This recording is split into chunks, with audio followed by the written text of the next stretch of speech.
Hello Huds 601. The Casino Night Enforcement Agency has arrived. Be aware.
Good morning.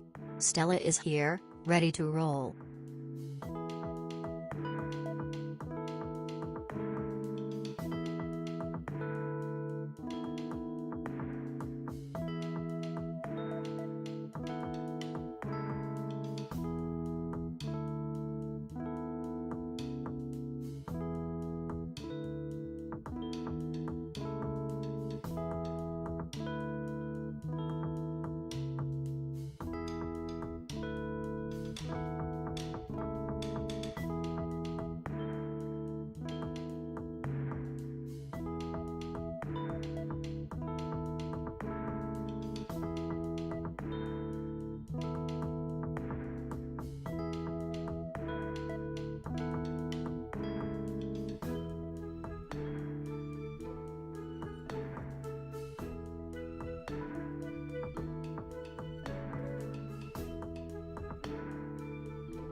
Sorry, Flicky isn't here at the moment. You can leave a message after the beep.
Midnig 380 Fuzzy Rainbow 317 Cult.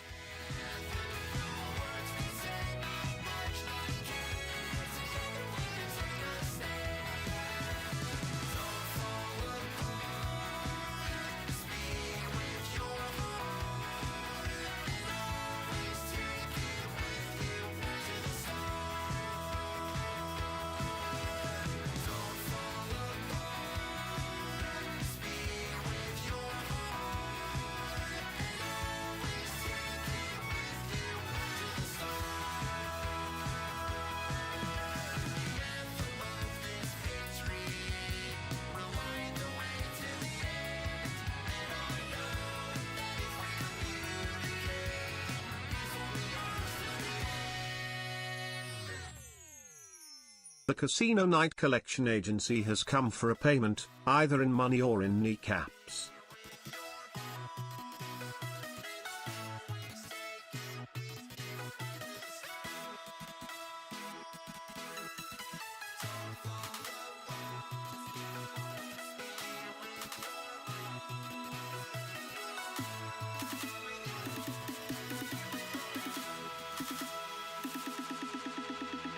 Oh hey. It's Jay. Oh you slay you woo.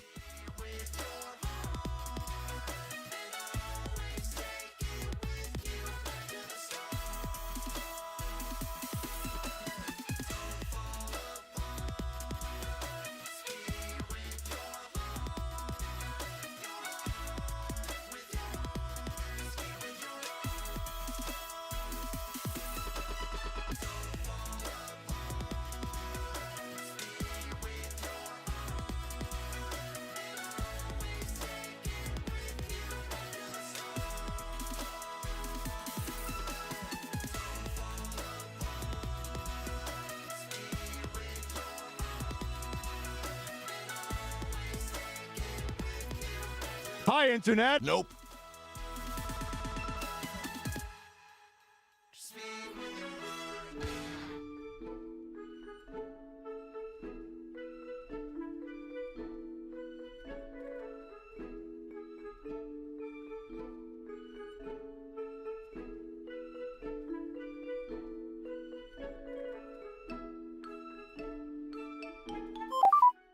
Let's go.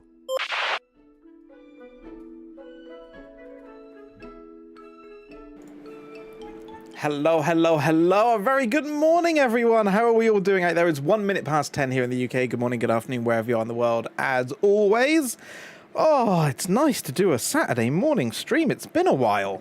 I've been away and we haven't been able to do this, but I hope you're all doing amazingly well. Let's start off with a thank you. Silver Cattish, 20-month resub. Very much appreciate it. Stella, thank you for the 128 bits as well. But yeah, how are we all doing out there? Good morning, everyone. Good morning, Tiny. Good morning, Danger. Good morning, Cookie. Hello, Cicatrez as well. Gruel, Jay as well. Ridiusu, Scream Geometrically, Silver Cattage, to the Baron, Timmy, Vital Canev, Zeebs, Stella, and Akoma as well. Good morning, everyone else who's here, who's lurking, who's just waking up. If you're over in America, why are you up this early? Go get yourselves to bed. I'll still be here in a couple of hours. If you're here in the UK, a very good morning. I know it's early. Europe, almost the afternoon. Hope you had a good breakfast. Morning, Og! Oh god, I slept in! Oh, Jay, you're okay. You're on the West Coast. It's only like, what, 1 a.m. there? 2 a.m. there? I had to figure it out then. Oh, dear. Make sure you stay hydrated. Morning, Sonic Ichigo. How are we all doing? Right, plan today, chat. We're going to do some more Sonic Racing CrossWorlds, part 4 of our Platinum playthrough. I'm going to give you a quick update on how we're doing with trophy progression in just a second, and then what the plan is for today. Around 1 p.m, we're going to switch over for an hour. We're going to do a sponsored tech Q&A, courtesy of Cyberpower PC, to fulfill our remaining requirements of the sponsorship we had recently. 2 p.m, I do have to finish, though. And we'll have to cut things off there because I am the opening restreamer for day 2 of Fast Pace for Pride over with the Fast Paced Events crew, which means I need to be up, ready and streaming by 2:30 p.m. So it gives me half an hour to get everything set up, which is about enough time. So that's going to be the plan for the day. 3 hours of Sonic Racing CrossWorlds, an hour's tech Q&A, cut things off, and then, yeah. That's going to be it. And then we're going to do the same again tomorrow, but we'll be streaming for a bit longer tomorrow because I'm not restreaming, but I am hosting tomorrow evening. So anyway, let's not dilly-dally around. Let's get straight into it. I'm going to go into this one for all of you. And then let's bring over our vertical viewers. Hello, vertical. So yeah, I figured if I put the camera up here, we can keep it full screen, but then you can at least see my position in the bottom corner and chat's on screen because we like to see chat. Hopefully this should work a bit better, but we'll see how we get on. Let's do this. Morning, Murby. Oh, sorry, Murby. There you go. Try that again. You missed the shared Golden Kappa hype train. Oh, Vital, I'm so sorry. Yeah, you may have been asleep in fairness. It would have been gone midnight for you, I think.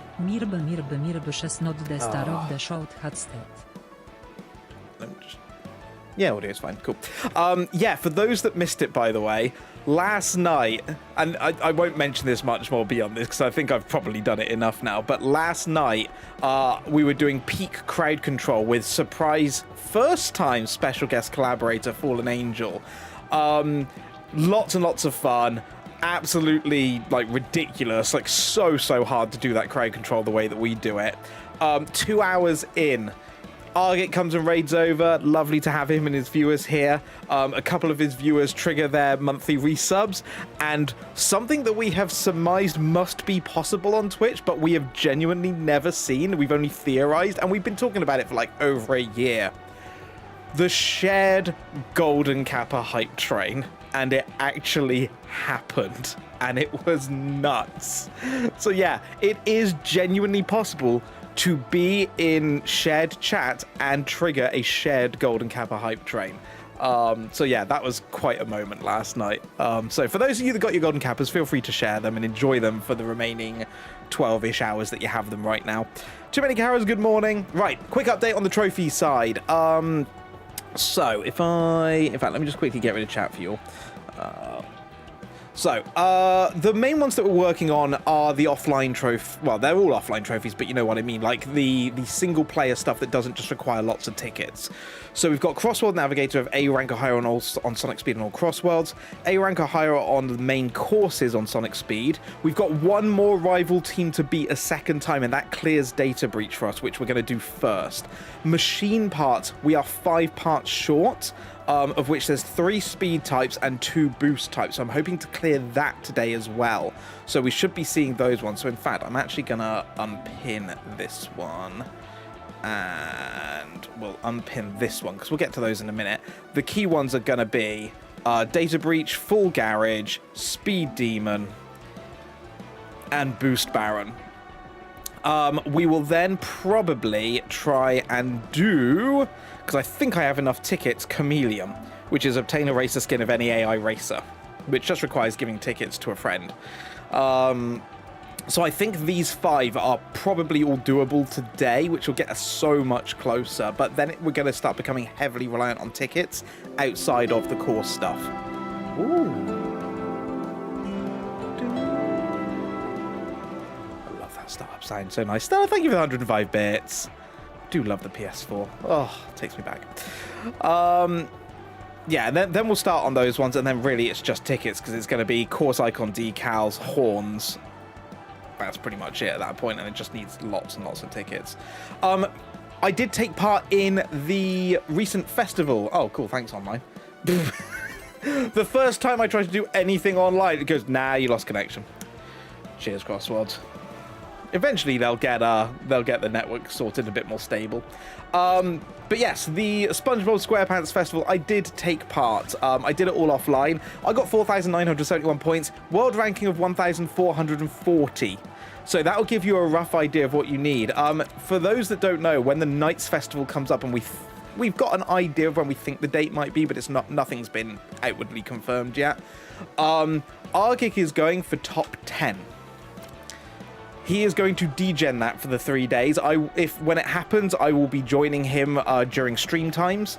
Wow. They're really having network problems. To give you an idea, though, 10th place on the SpongeBob one got 40,000 points. I was 8 times fewer than that, and I'm not going to lie, I put a lot of hours into it. You need to do a lot of racing, and you need to win. More often than not. It is seriously hard to get top 10. Even top 100 is at like 20,000 points. So just to give you an idea. Amongst friends, I think I got the #1 ranking amongst friends. Yeah, I did. There you go. So #1 ranking amongst friends. Arg did get in there in 6th in the end. Look at all you lovely people.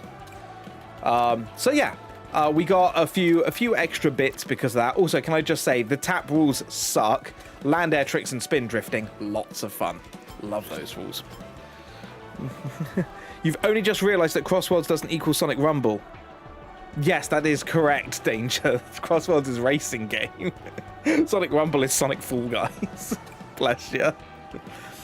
Yeah, it was, unfortunately, Jay. Such a shame.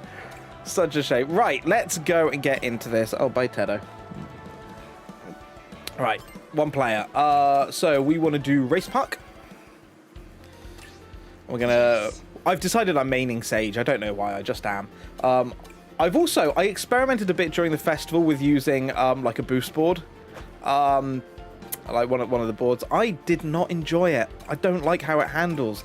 I am very much on... I much prefer a race car like a speed, so I'm with my Buster M. Hi, Mousy. Good morning. Morning, Farron here. So, 1 more win against Team Babylon Rogues is all I need. 1 more win. So, you know what? Let's do... let's just do rings. Why not? Yeah. We've seen all this before. Blah, blah, blah, blah, blah, blah. Right. Oh, I'll tell you what. Bikini Bottom. I love Bikini Bottom. There's a lot of people that really don't like this course. Also, I've changed my gadgets as well. I'm now using Drift Charge and Speed Machine. So, there's a lot of people that really don't like this course. I love it. Oh, what's with the snow aura? Well, it's coming up Christmas, isn't it? What we'll do those? We'll do that, and we'll bring chat back. Hopefully, chat doesn't cover up too much of the screen. Oh, hi, Jet. Hello, Tedo. Do you want to play some Sonic Racing? Hey, Uncle BK! Yep, we're doing rings. Overchan, good morning!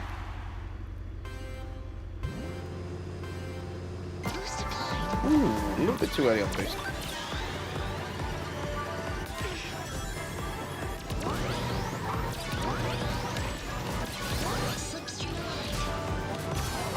Perfect.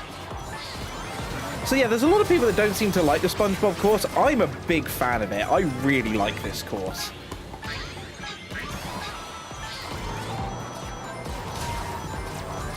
Hey, there you go.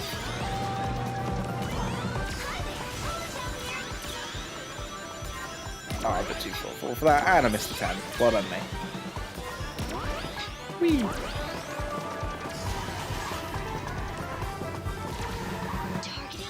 I don't know why I threw that forward. I wasn't trying to.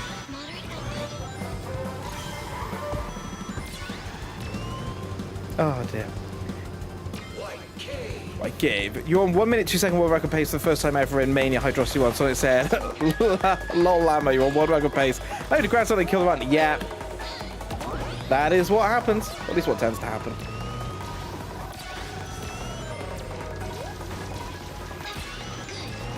Whoa! And then he fell off. Well done, mate. Boost time. Bye, Tedo. Tedo's like, you're not paying me attention, I'm out of here.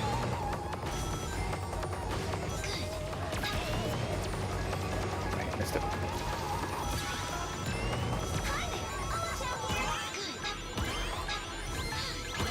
How is Ted 601? It online? I don't know how to answer that. I mean, Ted's doing okay. Are you referring to the channel or the cat? Oh, god damn it, you took all my rings.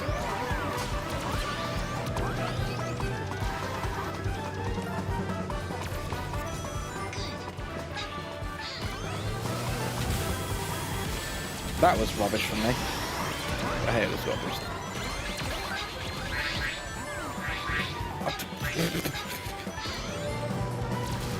Get out of my way.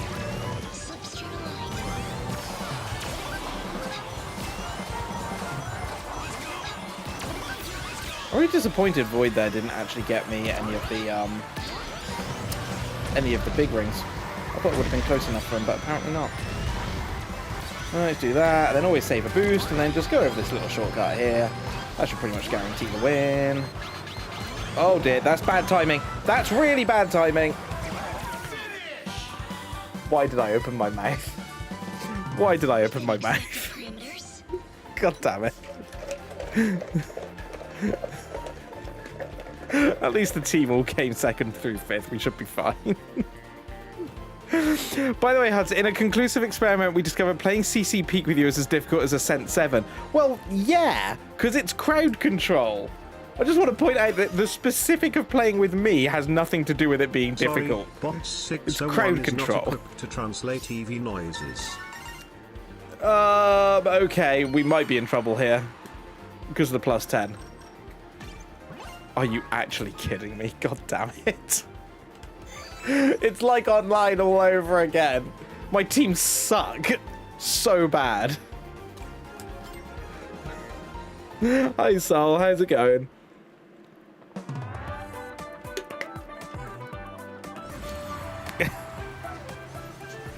Oh, honestly, online's easier than this. Just one more win. Why did I pick rings? That's my problem. I shouldn't have picked rings. I may change it in a minute. We'll see.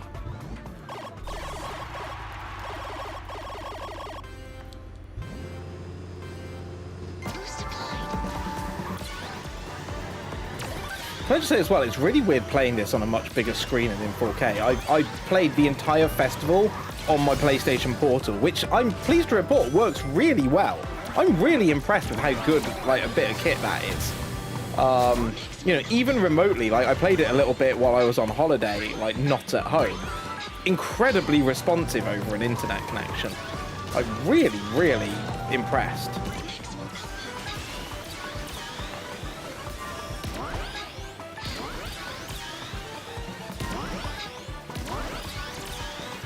How bad is the latency? When you're on the local network, can't tell. When you're over the internet, more than manageable. Digital circuits. No.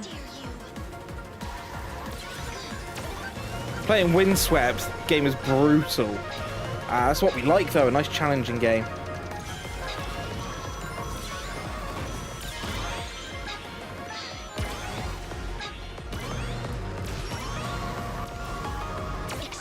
Why aren't you getting the rings? It's a ring one. My team suck. There's literally rings there and they just don't bother with them.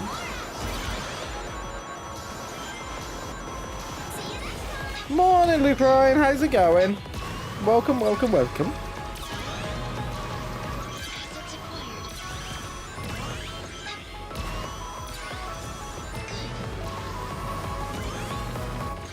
With 5 gigahertz Wi-Fi, I mean, yeah, but even on 2.4, it's fine. Like, just being on the LAN is fine, but... So, when I was using the portal over a network connect, like, over the internet, sorry, when I was away from home, obviously I'm on gigabit here, but where I was, they only had basically, like, basic ADSL, like 20 meg down, 10 meg up kind of thing. Nothing special whatsoever. More than playable. Like, absolutely fine. Even doing... Because here's the thing. I'm connecting back to my PS5, and it's having to transmit, like, you know, everything in relation to that. But then on top of that, well, I'm owned, yep. Oh, sweet, 100 rings. Perfect timing. But then on top of that, of course, I'm playing online as well on the game. So you've got the added latency of online. But yeah, it was perfectly playable. Perfectly playable. Nice. So yeah, this little thing here, highly recommend it. Very cool bit of kit. There we go. Well, we know we got the win because the trophy just unlocked. Boost Baron. Oh, wait, no. Yeah, collectible boost type parts. Yeah, so Hi, Internet. It's magical pony flying to the sky. Hi, Dave. Good morning. Thank you for the 128. And Speed Demon as well. Collect all speed type parts. And full garage. Obtain all machine parts. Which should mean... Well, yeah, guaranteed win there.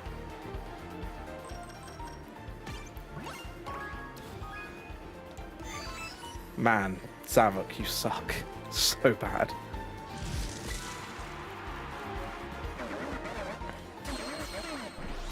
And there's the win, which should mean, if the trophy's gonna ping,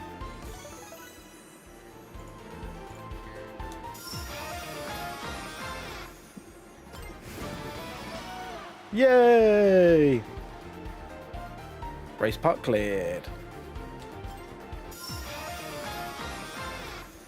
Oh, look, it's so shiny, chat. It's so shiny. I say, did the data breach one pop?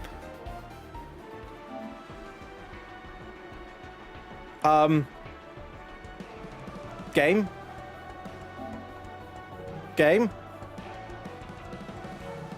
Where? Did... Oh, hang on, when am I not online for a start? Did data breach pop?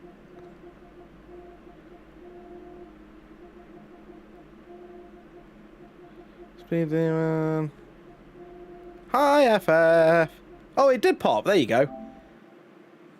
Oh, I didn't actually spot it pop. It must have been the first one to go, and I didn't actually spot it. Nice. 4 trophies in 1. That's what we like. That's what we like. Beautiful. Got ourselves some lovely new titles. We got the data breach. We got full garage. We got Speed Demon, Boost Baron. Lovely. We go to challenges. It's going to clear some of this out. Yes. Give me tickets. So that's all done. So we've got the time trial stuff to do. There's a couple of these to do, and then we'll get more tickets for those as well. Morning, Dennis. How goes the CrossWorlds? Well, we just popped 4 trophies in one go, which is always nice. So let's have a quick look at our progress. 34 out of 44, 76%. Comedian's the next one. Obtain a racer skin of any AI racer, which I believe means that we just need to go into our friendships and we need to start curating a friendship with someone. The question is, chat, who are we going to be friends with? I mean, we are Sage, so we could be... Shall we gift ourselves? Friends. I mean, I feel like I should do Sage, because then I get the Sage one, and I am literally maining Sage. Cool. Let's give tickets. So I can't remember how many you need to give, but if we start with 100. Good. Then we need to give another 400. Yay! Wait, why am I waiting? I believe it's 3k for the AI, yeah. That's what I'm thinking. So I'm just going to give it all to 1. Would Sage be a bad option to do here? Am I going to find out that I can't actually pop the trophy with... Yeah, I've got all the machine parts. Everything's done. Superlative results. Yeah. Got the Sage mark. 1,000 more. Superlative results. And then just 1,500. We get the AI skin. Nice decal though. I like the decal.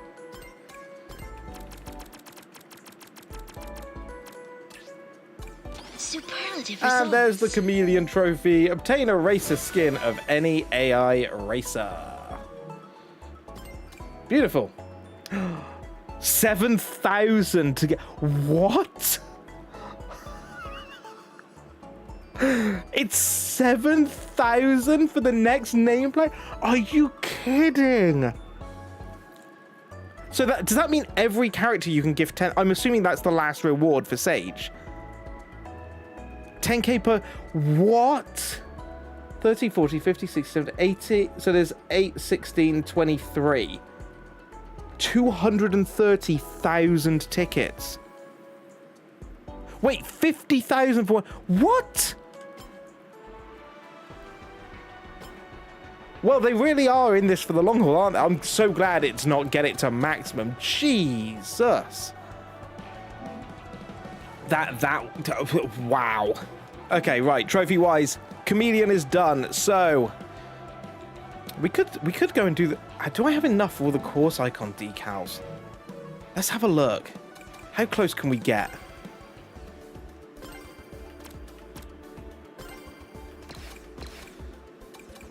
So, each stadium, yes, it's basically 1,000 a row. So 1, 2, 3, 4, 5, 6, 7,400. Oh, I'm not quite there, but we can start making progress towards it.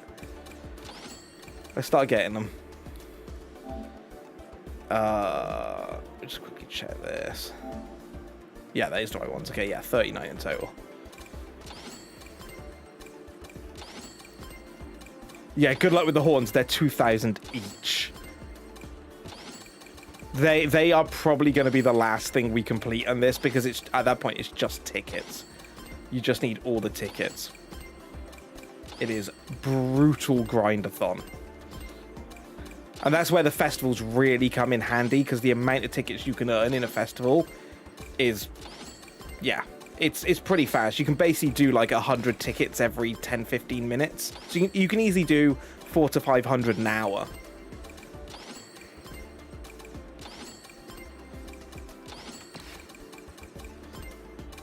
Which is why I may be not quite degenning Knights Festival like ARG is, but I'm probably going to be doing a lot of it. Halaska! Sorry, I just need to do Halaska. It's one of my favorites. Okay, so we need... Ignoring... So we'll assume we've already got, what, 18 tickets away. So 2, 4, 6... 1,600 tickets away, give or take. 1,600 away from that one. I'm broke again. And then, yeah, beyond that, chat, we just need the horns. Oh, no, the horns are only 500. Okay, so not the end of the world. There's just so many of them. So how many do we need? So 1,000, 2,000, 3,000, 4,000, 5,000 at the symbols. 6,000, 7,000, 8,000, 9,000, 10,000, 11,000, 12,500. 12,500 plus 1,800. I need basically 14,500 tickets to complete. 14,500. Jesus.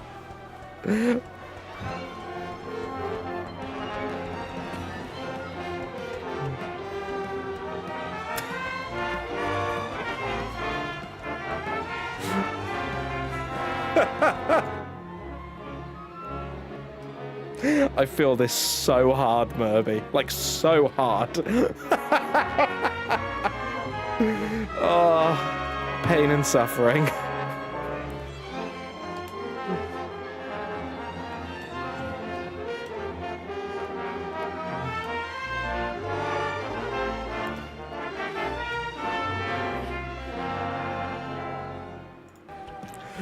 Murby, thank you so much for the 2,008 bits. Again. Yeah, theme of being broke again. Yeah, that's a mood. Right, let's start with CrossWorlds. A rank or higher speed on Sonic Speed in all CrossWorlds, because there's fewer of them. Right, let's jump in. Tell you what we'll do, actually. We will flip to the other... I will pin this because it shows people what we're working on. And then if I go bottom left cam like this. Why does it keep logging me out the network? I may have to restart the PS5. Right, so it's time trial. So yeah, so if we have this view, you can still see, at least on the horizontal, you've got the full screen view of the game with basically nothing covered, but you can see up there what we're working on as well. So hopefully this layout's okay. This is not Retro Achievements Race. Go away, don't over. Because I keep hitting O. I didn't think I was, though. Maybe I'm just fat fingering it. AI racer skin. Yes. Yes. Okay, Sonic Speed. Let's start with the CrossWorlds. I already have a B rank on one of them. Okay, tell you what. Let's just start at the beginning. Right, time trial. Let's do this. How many can we get through? We have 2.5 hours. We should be able to do all these in 2.5 hours, right?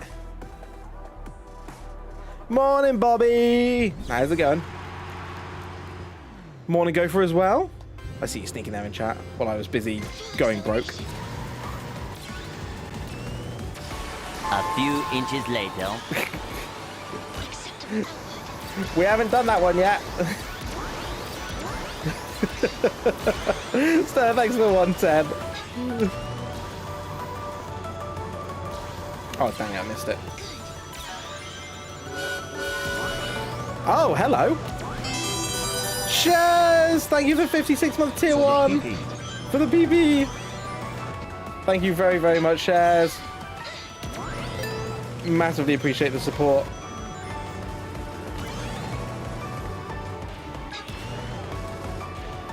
Morning, Crazy Yo! Oh, I missed the booster. Well done, mate. Round again. So I know Arg the other day was doing S rank on all of these. I am not intending on doing S rank because I don't need to. I may well go back one day and do S ranks, and you know, for the extra tickets and whatnot. And also it'll be a fun little challenge to try and get all the S ranks, but I am not overly fussed about it at the moment. This is platinum playthrough, not 100% complete-a-thon.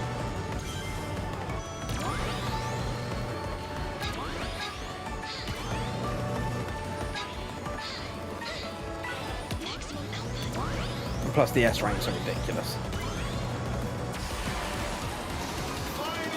So Ted is currently on top of the stream PC, keeping it on.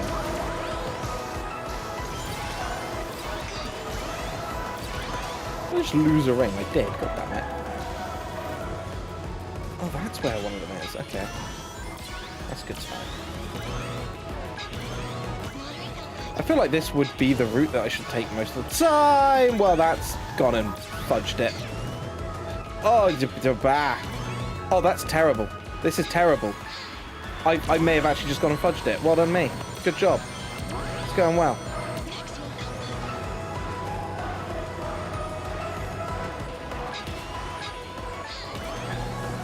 Well, at least I'm in first.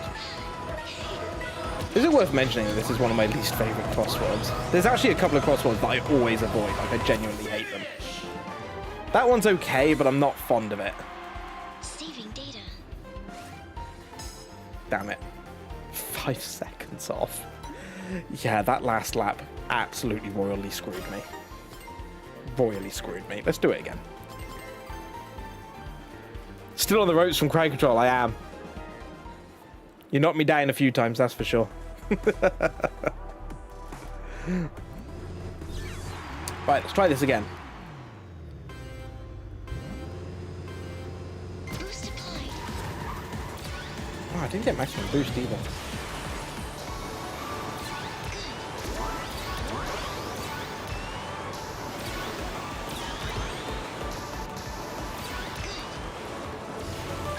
Also, as you'll come to notice, I'm terrible with flight stuff.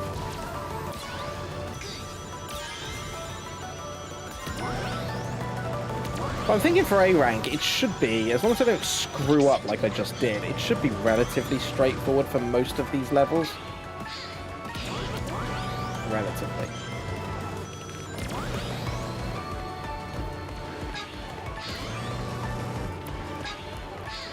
Honestly, Robble, like, one of the things I've learned is this is a proper grind-a-thon because of the tickets that you need. So if you don't have the motivation for it, I would highly advise not doing it because you will just learn to hate the game. It's like trying to speedrun a game that you just don't enjoy playing because you then forcing yourself into playing it over and over again is just going to make you really loathe the game, which is not what you want. You want to enjoy your games, you know? Much cleaner, much cleaner. There we go. Right, let's grab that.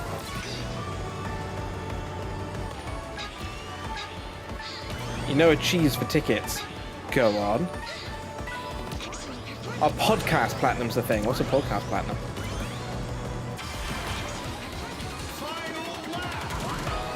Oh, there's another boost on top of the big balloon. I didn't actually spot that one before.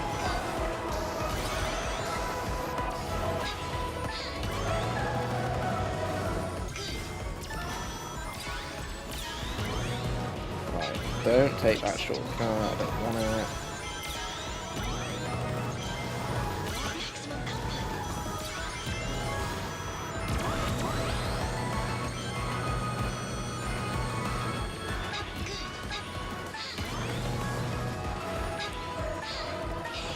Oh, I see what you're saying. Like, just ones where you can just switch your brain off and do it.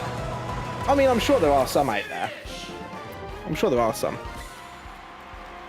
Saving data.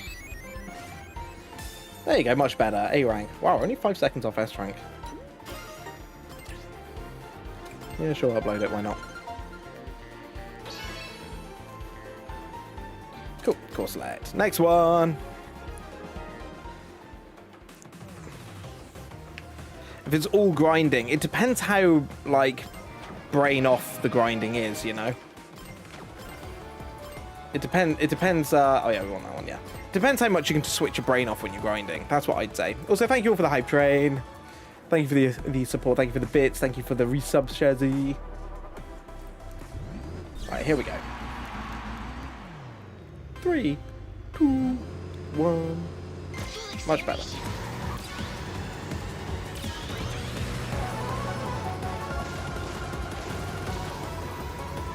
Dang it, I was not right there with that one, but it's fine.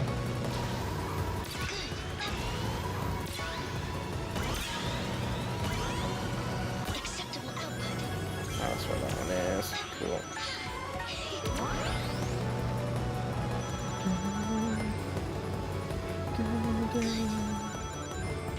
I love it takes me this way, and yet the 20s are on the other ones.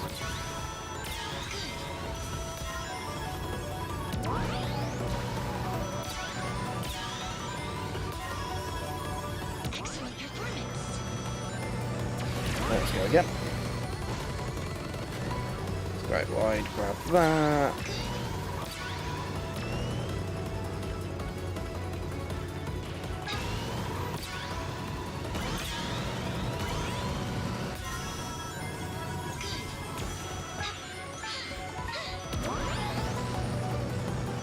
Excellent performance.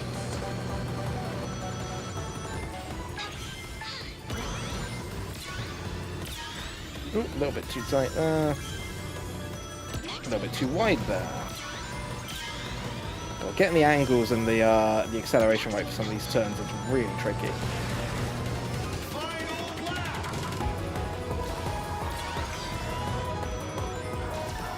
Yeah, knew I was going to that stack. See, they bait you. They bait you out there with glory and riches, just like a real gambling casino.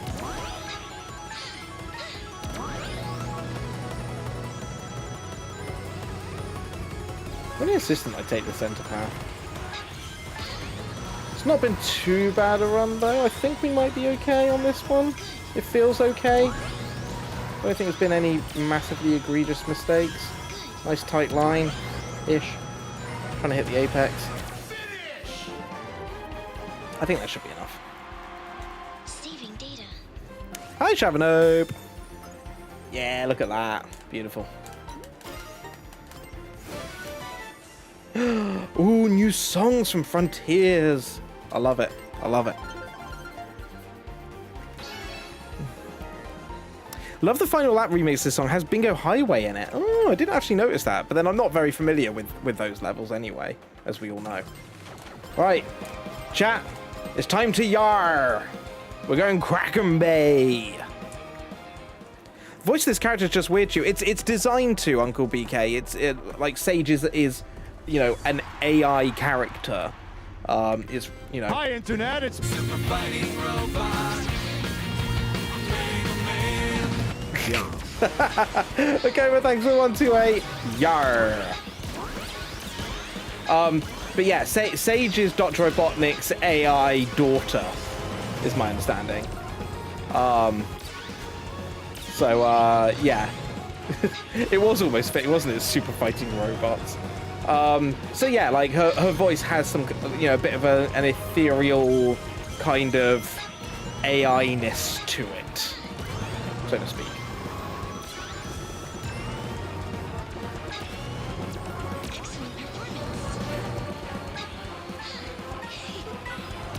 Say this straight up, you struggled hard to get A rank on Kraken Bay. That doesn't bode well for me.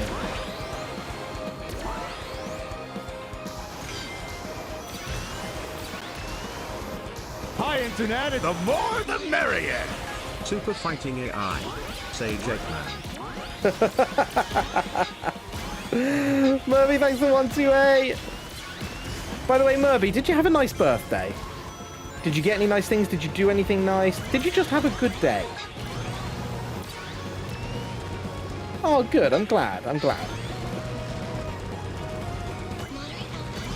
Moderate output.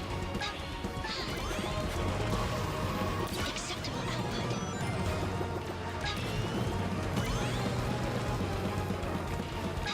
Nice being back from Vegas. Ooh. Vegas. Wait, did you go to Vegas for the Grand Prix, or did you just happen to be in and around Vegas at roughly the same time the F1 was? Just happened to be. Oh, nice.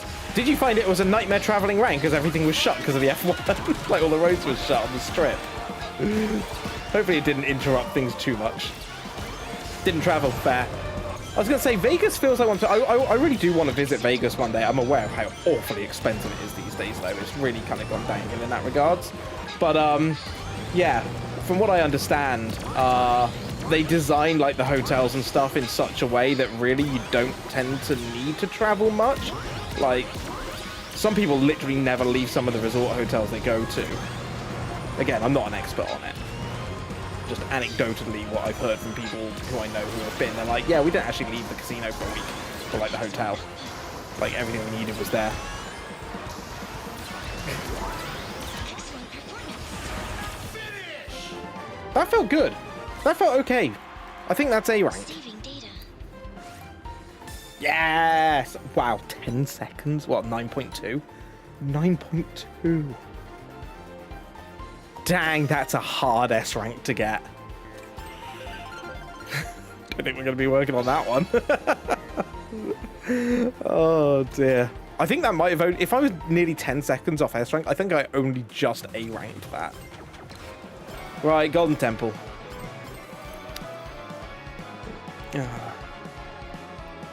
Which one was it? The one with the Phoenix creature? Is that No, not Dragon Road. It's no, is it Dragon Road? It's the Unleashed one, right? Boost applied. Yeah, Dragon Road. So I can usually remember most of the levels. Obviously, a lot, you know, as you all know, a lot of these levels are from games that I haven't played. So it's been an interesting learning experience for me of learning some of these new worlds and the names of the levels and things, or the names of the tracks. As my first Sonic racing game as well, I don't have any experience of what some of these levels looked like in previous games. Maybe one day I should do that. I should go do like Sonic Racing Transformed and be like, oh, I know this level. Wait, this level's different to what I know it to be.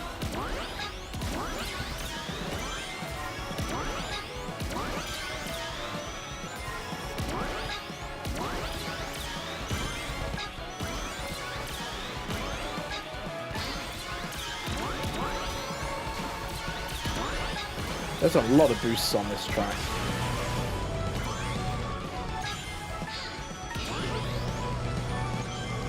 I did not pick that one up. What a pain. And I nearly got squished.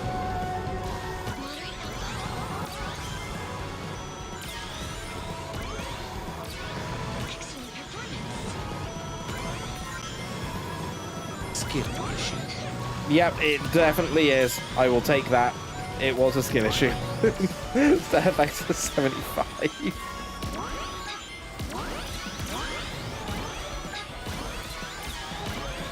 Oh, that's always a dodgy shortcut to take. It's only a tiny, tiny little one just cut the corner, but it always feels like... At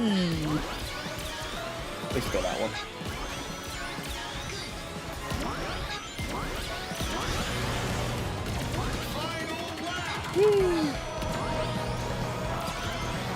Well, hit that and then it gets squished. What on me?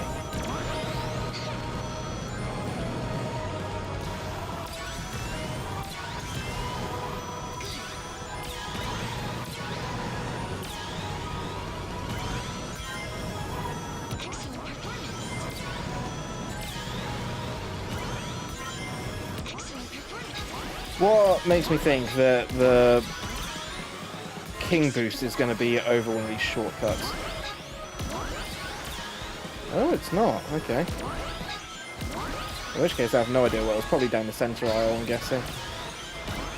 Or the center path.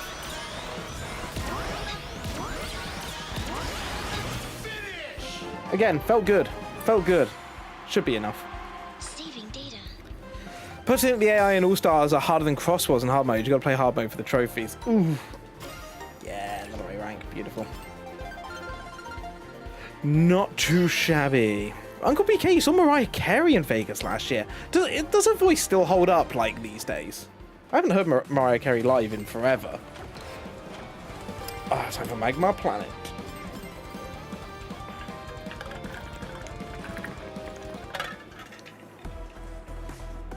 So far this is good, because most of these are all the CrossWorlds that I don't like that much, so getting them out of the way early is good. Full acceleration. Still going a bit early on that boost. Moderate output. Yeah, any kind of CrossWorld that's like got large amounts of flying sections, I really don't like them. I'm not a fan of the flying sections, mainly because I'm rubbish at the control. But I also know it's faster, which sucks. Learning that the other day from Ark, like, yeah, by the way, you know flying's faster in the game. It's like, ah, that means I'm gonna have to do more flying. Like, the main issue I have with flying is that I find it near impossible to actually pick up. Oh, whoops. Pick up like items and stuff in flight mode. I'm just really bad at aiming. Not a great first lap, I'm not gonna lie. Not many rings. Felt a bit sluggish. Excellent performance. Excellent performance. Right, let's go wide, grab that boost there, that will help. Acceptable. Oops. Okay, that's fine. We're going this way.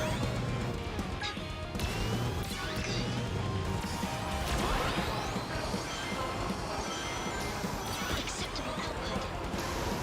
Okay, got that one at least, that's good. Excellent performance.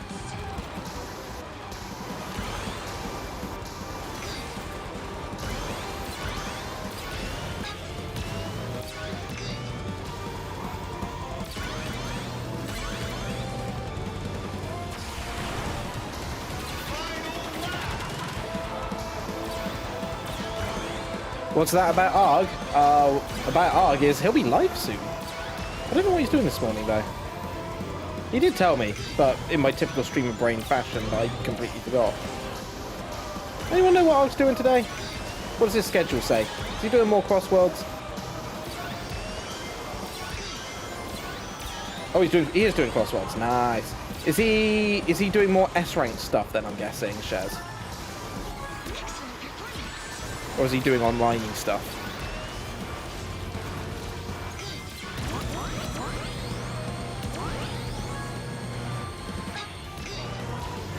I'll be honest, this one doesn't feel as good as the others. I'm not sure this is going to be A rank. Oh, he's doing S ranks. Cool. Oh, okay, it was A rank. Data. Trophy progress updated. But yeah, 8.6 seconds off. Yeah, that feels right. Mania! We got some Mania songs. I love Mania.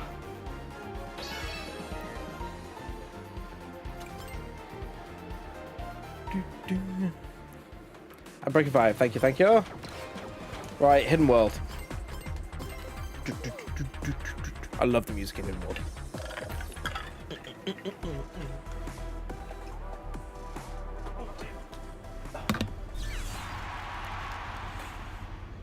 There you go, Tedo.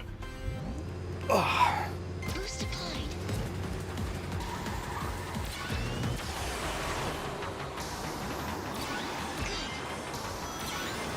Pac-Man World, or so I should say legally distinct Pac-Man World.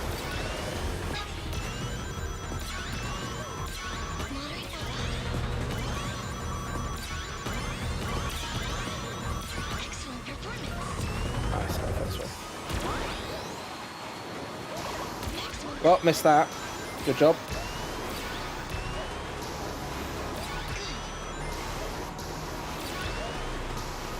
Oh wow, I'm missing everything. This is why I don't like flight CrossWorlds.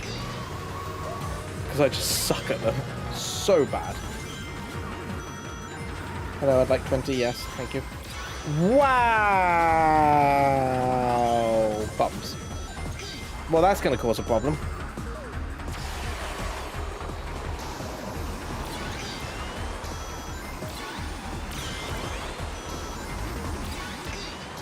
So I've missed most of the boosts already. I've ended up falling off the course. Yeah, this one's, if I A-rank this at this point, it's going to be a miracle. Right, at least we got that. Let's get some boosts going.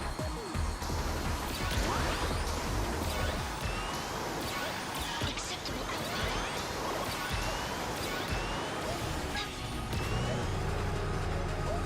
output.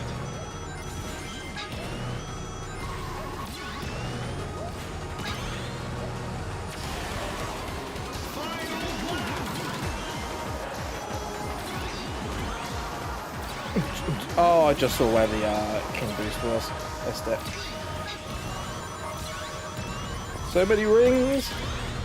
Excellent performance. I mean, this level's definitely not short of rings. That much I can say. Oh, now I'm boosting something on the side.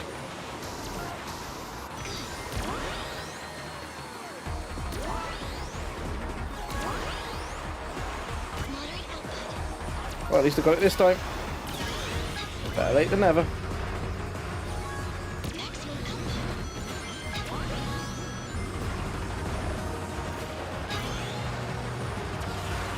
Yeah, that was rough. That was rough. Oh, hello, Arjik. Saving data. Welcome along. How's it going? I can't believe Argic's Australian cousin is here. Okay, we actually managed to get A rank somehow. Oh dear. Dennis, love the little synth there. Yeah, it's nice, isn't it? Right, we got ads coming up in basically a minute and a half, so we're going to take our first break of the stream here. When we come back, we have 9 more CrossWorlds to go and get A rank in. We're going to be continuing on with what is my least favourite, Steampunk City. Then Dragon Road, Holoska, we got Galactic Parade, Dinosaur Jungle, Sweet Mountain, White Cave, Cyberspace, my favourite, and then Digital Circuit to go. So get yourselves up, stretch your legs, grab a drink, come on back. We're going to do some more Sonic Racing CrossWorlds after the break.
Delta the tech here is here. Tech issues be gone.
Right, welcome back.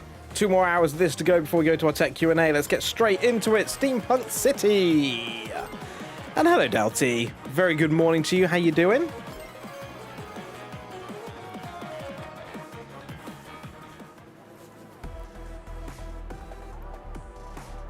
Full acceleration.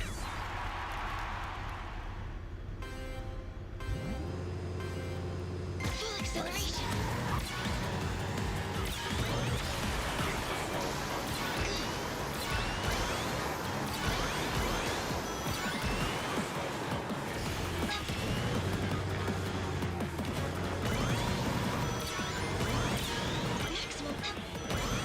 Oop. And we're going down. This is not the route I wanted, but whatever.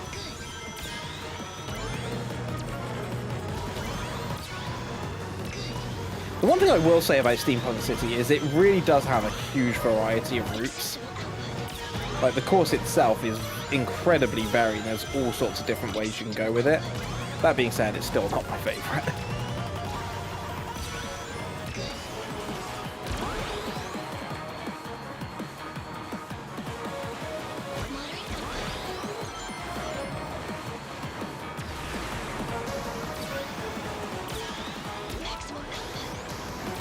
Oh, I just seen one there. Okay, let's stay on this route this time. This one rings, nice.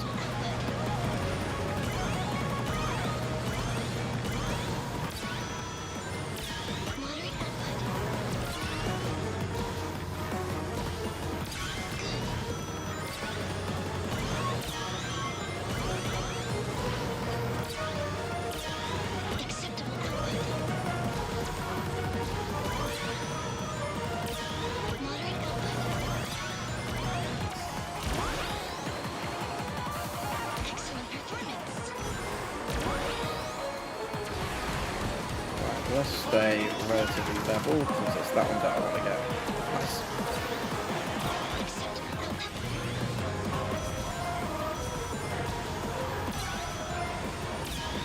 Oh, there it is. It is inside there. God damn it. Completely missed it. I was like, no, I'll go at the right-hand side, and then way too late I actually saw where it was.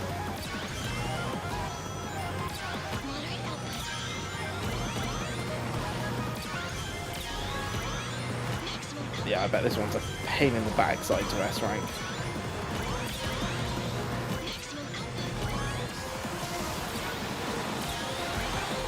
Oh, I honestly thought I was going to get hit by the steam there.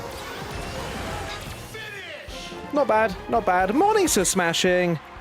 How are we doing? I mean, I'm doing great. I'm feeling good today. Yeah, 7 seconds off, but hey, I'll take the A rank. Yeah, I'm feeling good today. Hope you're feeling good. Making good progress through the CrossWorld Navigator.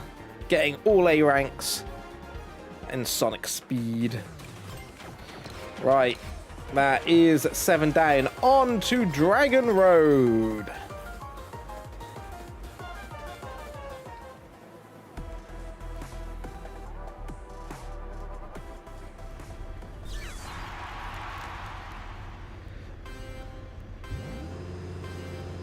Boost applied. Let's go. Maximum.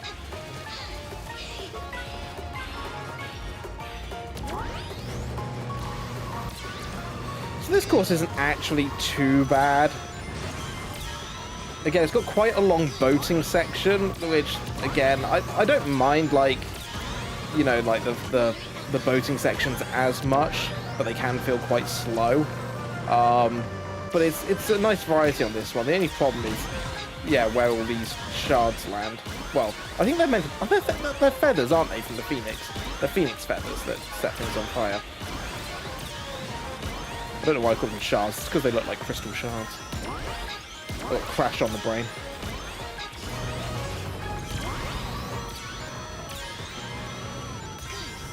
Oh, nice ring collection there. Oh, 1 ring short, really? Yo, new keyboard just arrived. Wait, Zeebs, is that your the one from Blue Cross? Is it your Hello Stream one? Yo, nice. Do let me know how it is. Because yeah, the other spare one, Mrs. Huds asked if she could have it for work, because she currently uses her laptop keyboard, and I'll be honest, it's terrible. So she'll be using that one. But I'd be really intrigued to see what you think of it. It did seem like a very nice keyboard.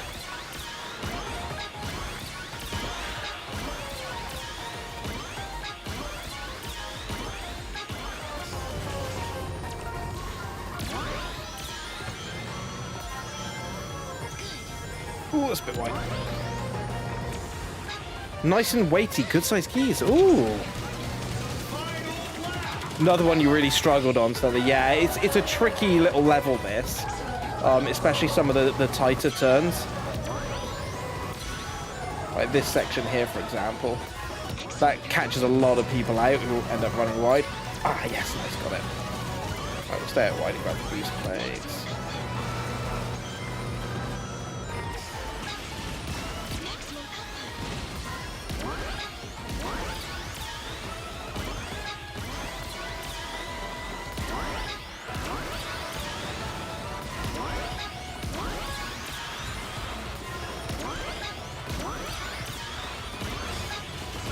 Oops.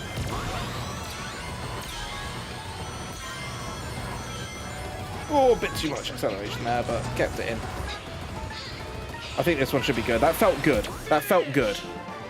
I think 250 is probably the S rank for this one. Saving data. Oh, 244? Wow. Okay, yeah. Yeah, that's why I'm not doing S ranks. Sonic Colors Ultimate. I too am nice and weighty with good sized keys.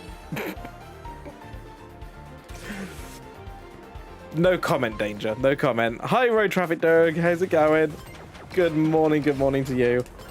Holoska! My absolute favorite CrossWorld. I love Holoska. I just love the vibe. I love the music. I love Aurora Borealis. Everything about this level is perfect. Morning, Dev! Hi, Internet! And he appears. I believe in Holoska. I believe in Joe Hendry. Thank you, Shaz. I was waiting for that.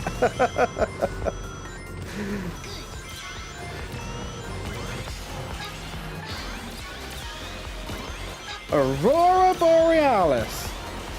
Yep, it is. Hello, Space Whale.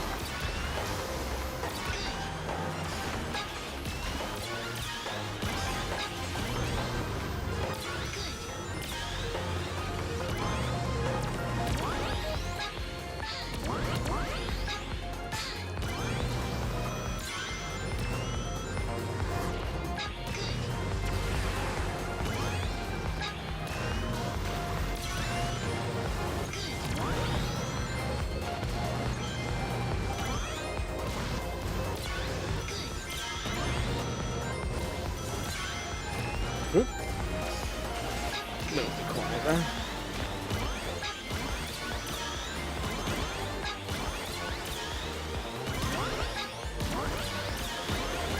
I've just seen there was a booster on the left.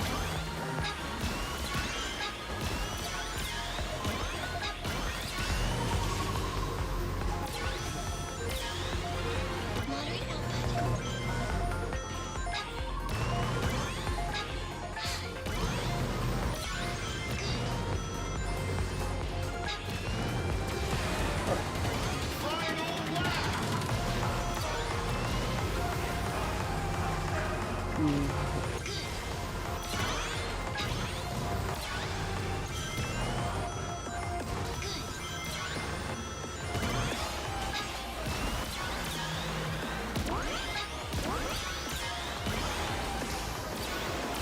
There it is. I don't think I might be up there. And I missed it. God damn it. This is why I hate flight.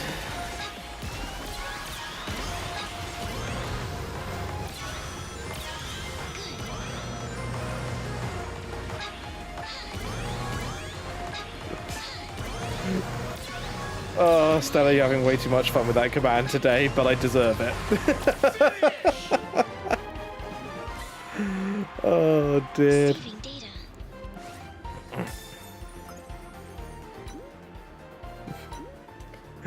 Also, Stella, thank you for the 128. I know you did the 128, but Shezzy did the emo. That's what I was thanking Shez for. So I just realised I'm really in the dark here. There we go. That's better. But Stella, thank you for the 128. Yeah, no, because of the thing, I was waiting for either Shez or Moogle to post the emote. That was all. So I just realised, oh, god dang it, that donut bar keeps going. Go away. Shoo. Shoo. I need to go and change that. Give me a second. Preset effect this. Full screen. Bottom left camera, full screen chat.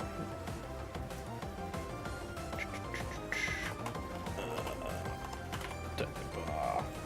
Go away. There we go. Sorted. Right, that'll stop coming up now. Fixed. Teamwork makes the dream work. Right, 6 to go. Galactic Parade. Again, another level I quite like. Colourful level. That's the thing. Good contrast in it. From this angle, though, it looks like a nightmare. But I actually really like this level. This one flows really nicely. Full acceleration. Also, they literally have a baby park, which is where you start for the CrossWorld ones. Why can't we do that? Game, why can't you let us have that? I just want an oval. Moderate output.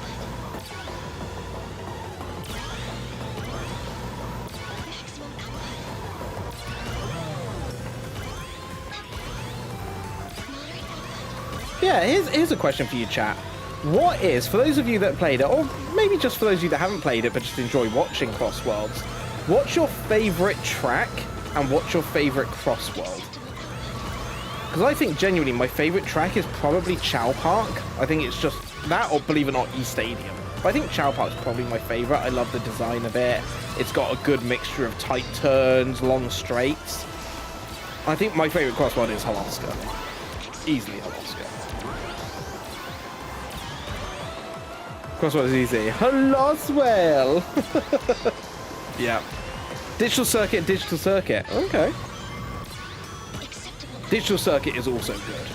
I will be honest. It's another CrossWorld that I really enjoy. Excellent performance. Like this Holoska digital circuit, all favourites of mine. Oh, hello, Tedo. Acceptable output. Mods, can one of you put the brake on Tedo's stream, please? I can't take my hand off the controller at the moment. But he has moved, and he is not yet in front of the cam. Acceptable output.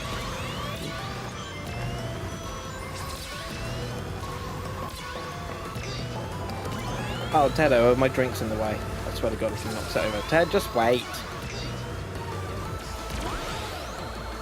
There you go, Tedo. There you go. Yes, hello, Tedo.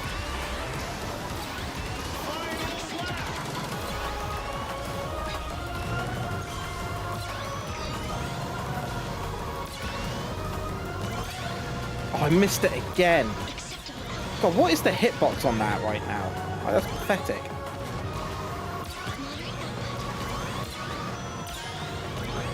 Hello, Jejo. Hello, I see you there. I see you there. Wanting attention.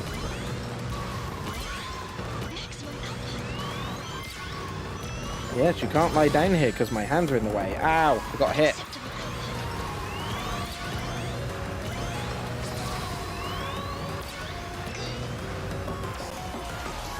Yo.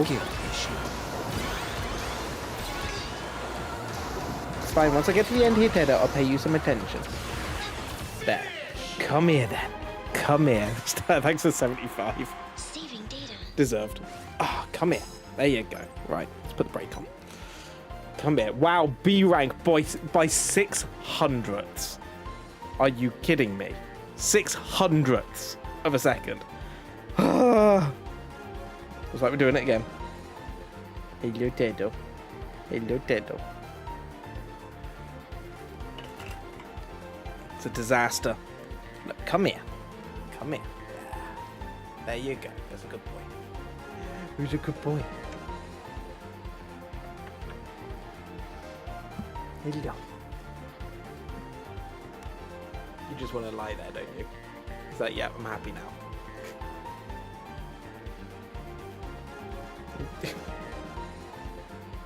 Look at this. It's like, yep, I'm good at. Ow, claws. Excuse me, can we get the claws out? Thank you. Little so and so. Do you want to say hello to everyone? Oh.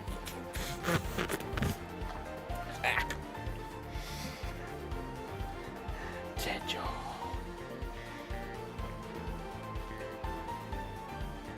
Come here. Come on. Hello. Hello.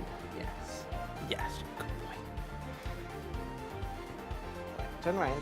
Come say hello to chat. Say hello to chat, please.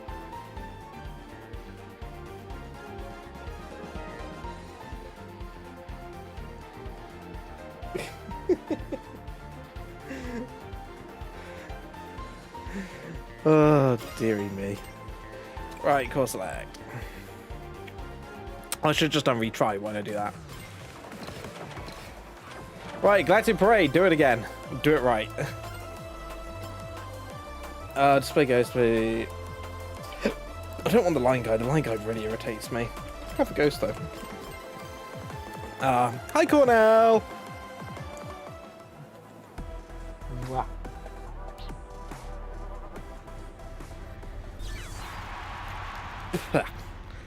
Floof.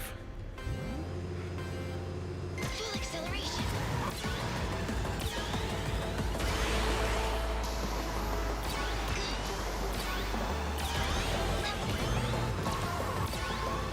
Maximum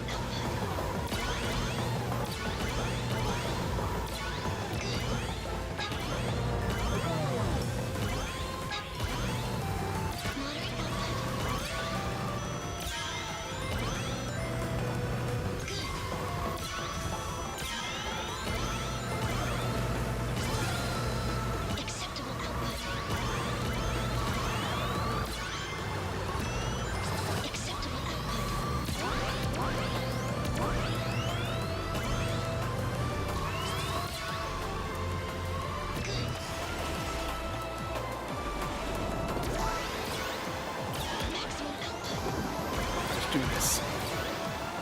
Rumble Light's the one where we kick rocks. Yeah. We'll be doing that later on. Water Park. Is it Water Park? Water Temple? Water Temple.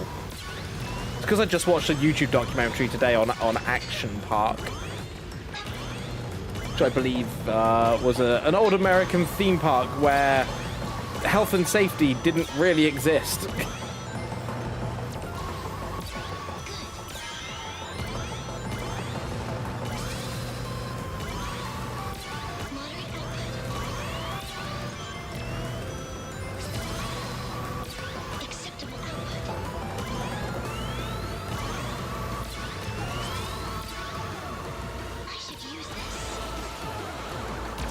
You're right, Sage, we should. So we will. Right, Much better second lap.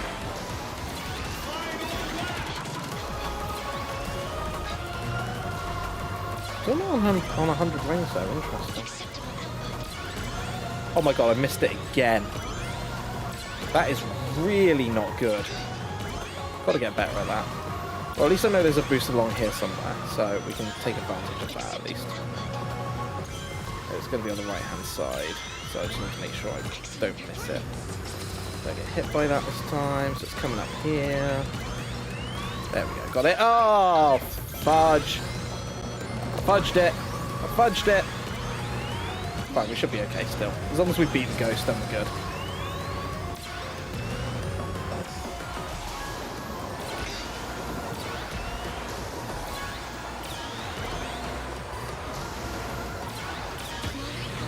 Yeah, we're good. Saving data. Enorme problème de compétence. Yeah, I can't argue with that. The one I saw was on YouTube as well, Screams Geometrically. It was the one that Fern put out the other day. I was watching it literally before I went live.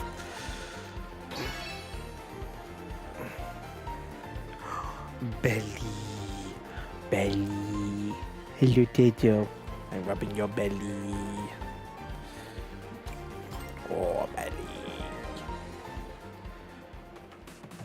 Honestly, if you could see this cat right now, chat. What an absolute soppy little so-and-so. Right, Dinosaur Jungle. Dinosaur Jungle is one that I'm a bit meh about. It's not bad, it's just irritating at times, I guess.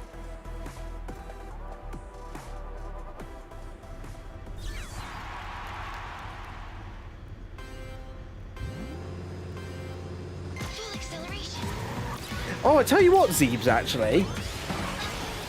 So, a parcel did arrive this morning at like 8:30. Addressed to the missus. I was like, oh god, what's she been buying now? And actually, I think it might be the keyboard. Thinking about it.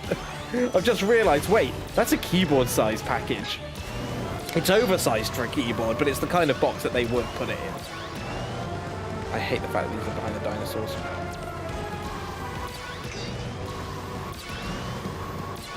So actually, yeah, I think the keyboard has arrived. Excellent performance. Hey, just me! How's it going? Right, that is the worst shortcut in the entire game, that one just there. I never take it because I always fall off. It's terrible. Time for the best mode of this game. Doing time trials.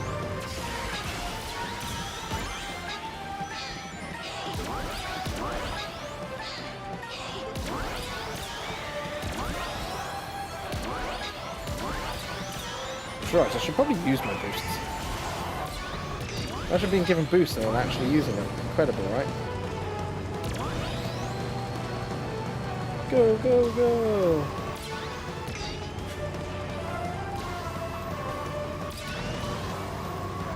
Acceptable.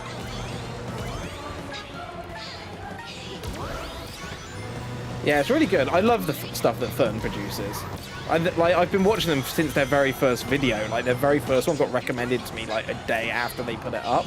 I've been watching their stuff ever since, and they've only gotten better and better, both in terms of their storytelling. Hey, got the king boost.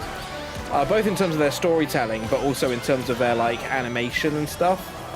They've got some incredible kind of like bits of reporting on there, documentaries, like all sorts. Yeah, well worth following that channel.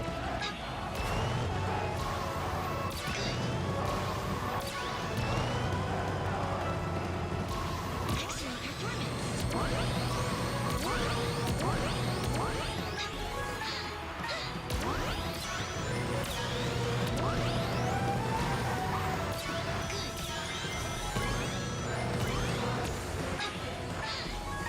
You want a mini pack of Haribo? I love companies that do the mini packs of Haribo in your packages. Such a nice little thing, isn't it? Honestly, it is a channel that will hook you, Robble. By the way, if you like similar kind of things like that, I've got a few I can recommend. Spectacles is another great channel that does some really good kind of documentary style things. They tend to do more things on like old wars and conflicts and stuff. But yeah, I got tons of stuff I watched. It's really good. Right, course select.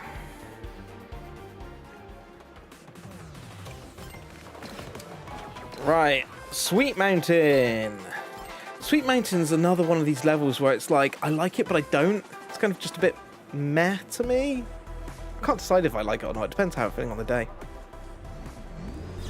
To be honest, Road Traffic Doug, most of the levels don't require use of the shortcuts to get A rank. As long as you have a relatively clean race, you'll be fine without them. It's not a hard and fast rule, but in general, you don't have to use the shortcuts to get there. You definitely do for S rank. Like 1000% have to. Like S rank is genuinely hard on some of these levels. Oh, completely missed the shortcut there. Hold on.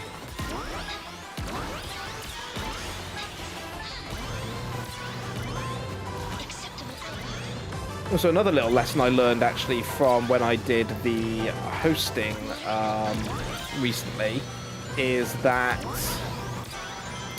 the less time you spend in the air, the faster you go.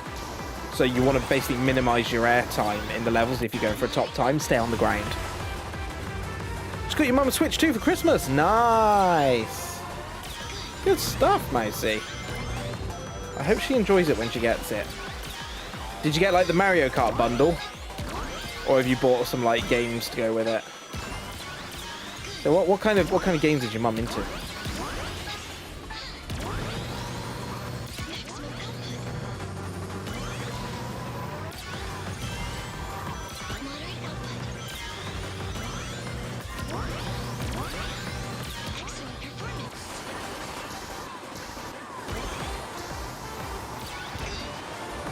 In we go. The only good thing with Sweet Mountain is it is a relatively quick lap. It's a short track, this one.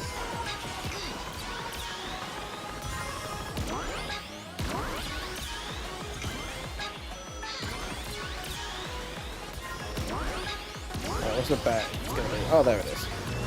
Actually, that's a really nice place for that to go.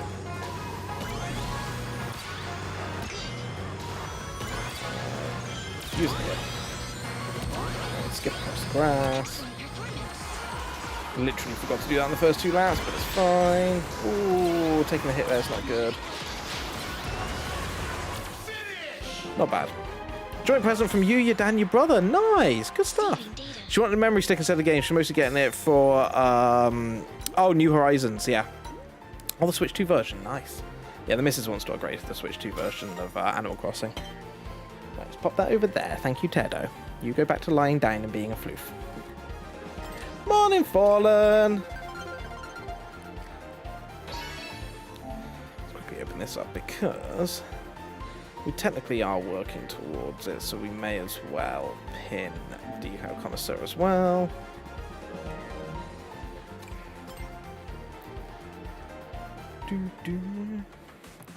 Right, 3 to go. Next one's White Cave. Oh, look at his belly. Oh, belly. Oh. Yeah, how you doing today, Fallen? Did you sleep all right? Did you dream of peak? Full acceleration. I did.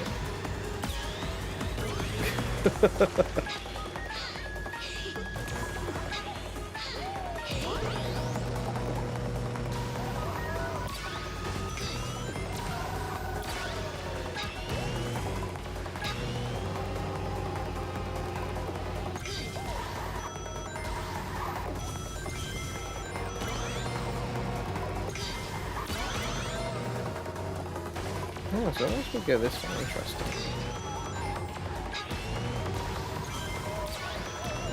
This is another really quick lap. It's what, like 50 seconds-ish?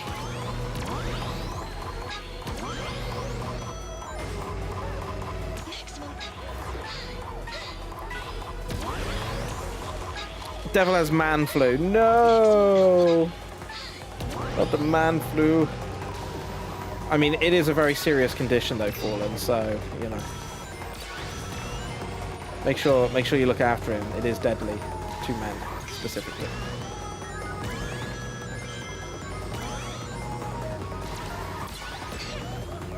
Oh, dang it. Forever doing that on my phone. Assets acquired. Let's go next boost.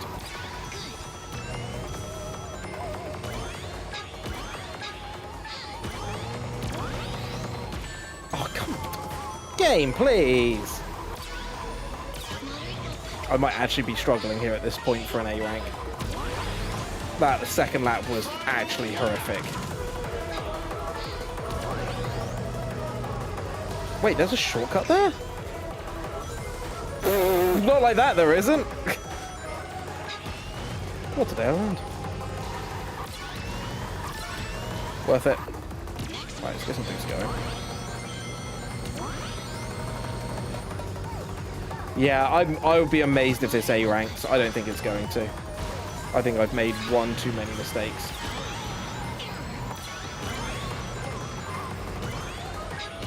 I think it's probably going to be a 220 for A rank.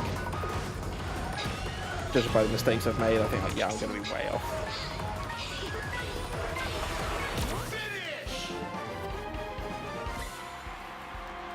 Saving data. 224. Yeah, that was rough. That was a terrible third lap. Okay, with a Yoshi keyring. Ooh.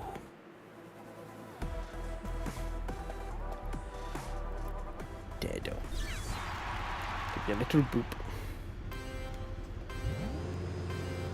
Full acceleration.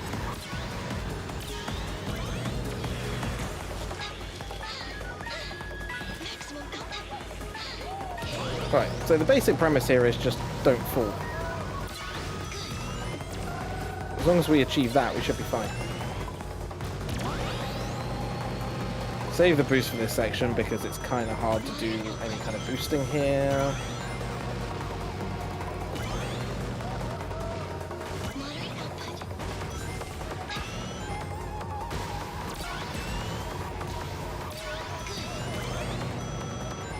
Or we can use it on this section, I guess. Oh, god damn it. Knew I shouldn't have gone for those rings. Maximum. Well, it's going to be a faster first lap, but barely. Yeah. Excellent performance. Not great. Not a great start. Let's see what this shortcut does. I've never taken this before. Oh, it's just that. Oh god, that puts you right out of line. Ugh, I don't like that at all.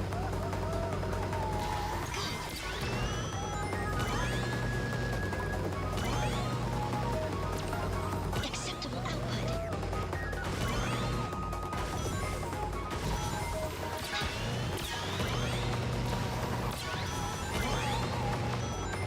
Acceptable. Right, don't go for the rings. It's not worth it. Just avoid all the planties. They are indeed fallen. Oh no! The camera! No! I'm in the dark, chat. Rip camera. It is apparently warm in this room.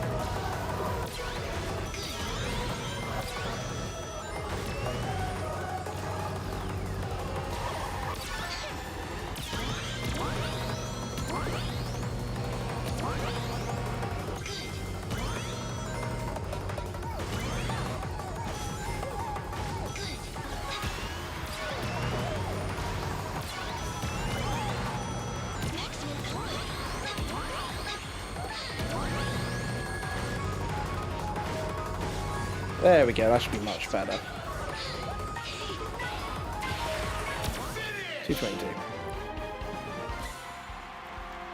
Saving data.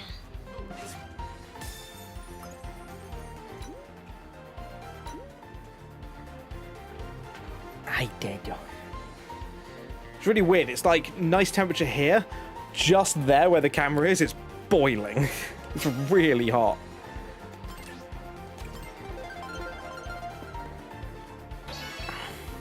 Oh, rub the belly. Rub the belly. It's pretty good customized machine. But we have more tickets. Let's go to our decals. Kraken Bay. Yar. Galactic Parade. We have 7 more to get.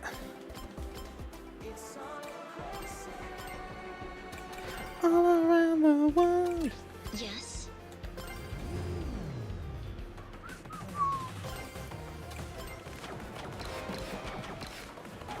Right, cyberspace, 2 to go on the CrossWorlds.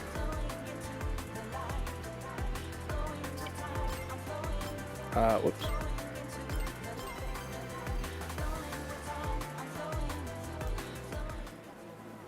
Silly Dedo. Right, come on then, Dedo.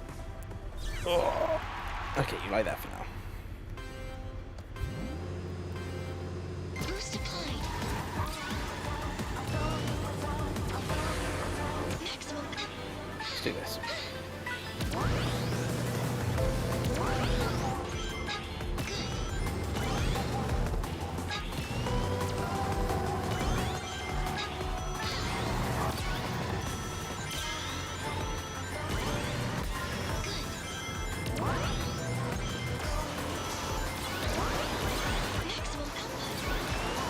So many boosts in this level.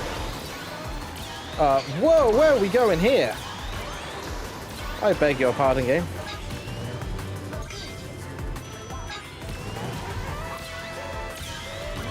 A lovely turn.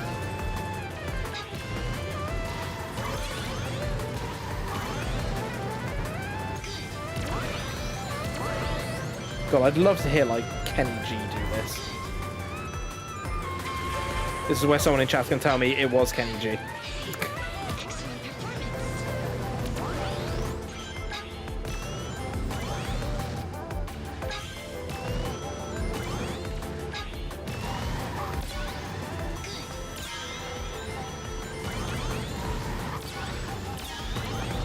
Dang it, missed it again.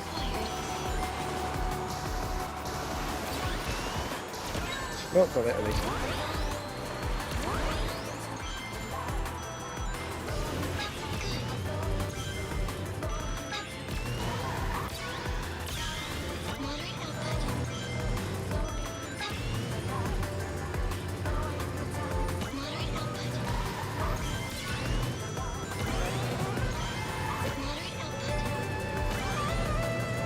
Slalom. Right, we'll go down this time.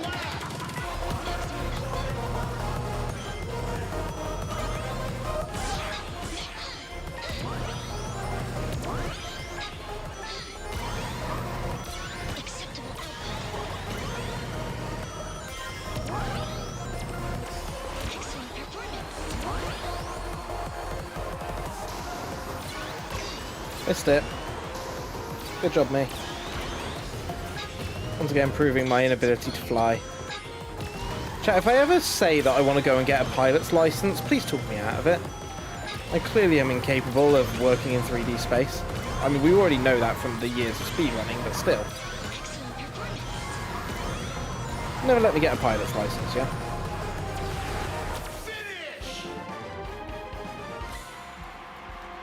Saving data.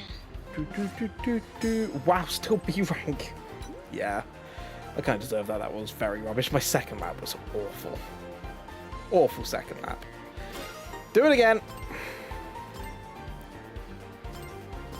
I am the SpongeBob of piloting, yes. Microsoft Flight Simulator 2 might set the computer on fire.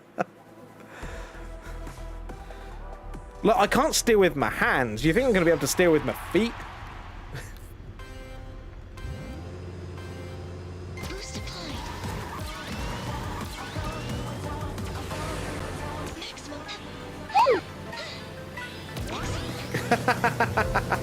Maximum. So it's like, frick.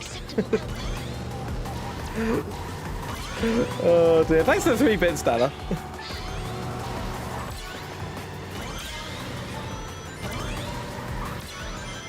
Acceptable output.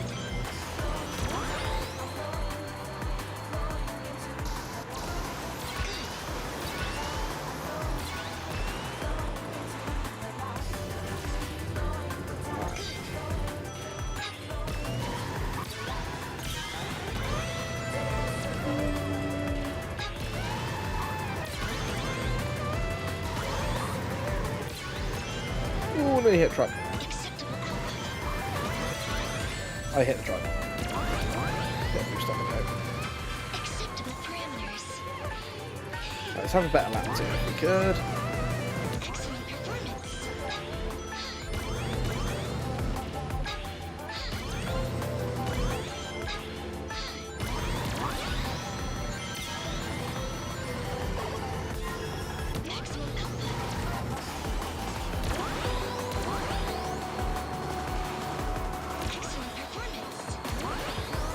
Oh, dang it. What's the hitboxes on this game?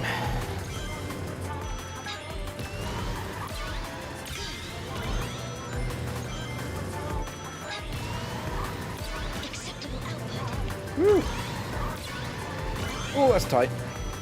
Moderate output.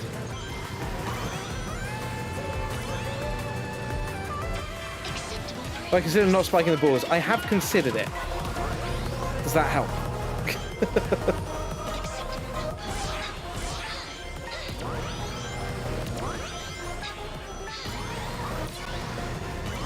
No. Fantastic. Glad to know.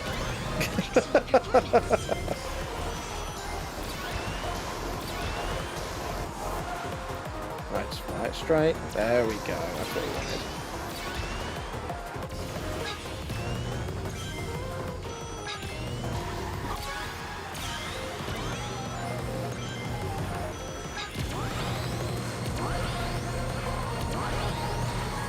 Oh dear. Excellent performance. Truck.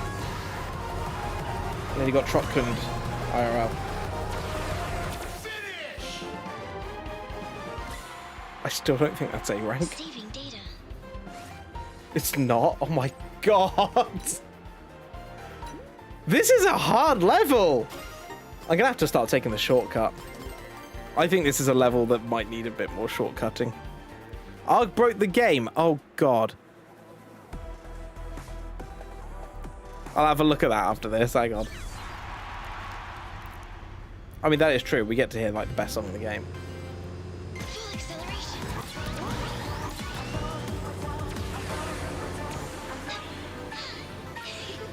Right, let's go down first. We're gonna go straight up because this will get us early rings, and we get the boost. And here. Acceptable output. Second boost there. We use one here. Grab boost from there.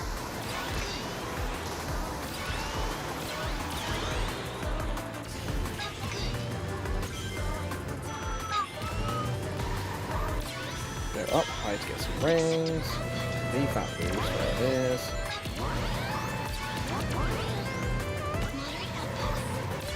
Ooh, it's tight.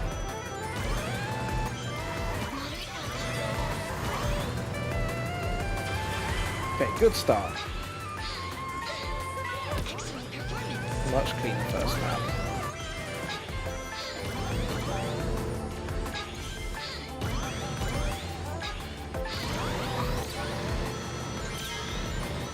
Okay, that.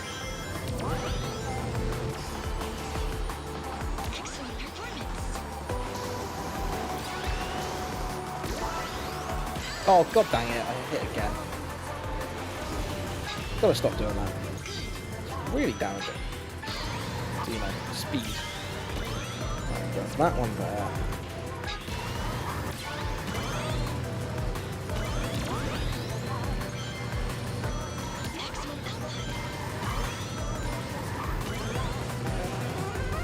Somehow still a faster lap.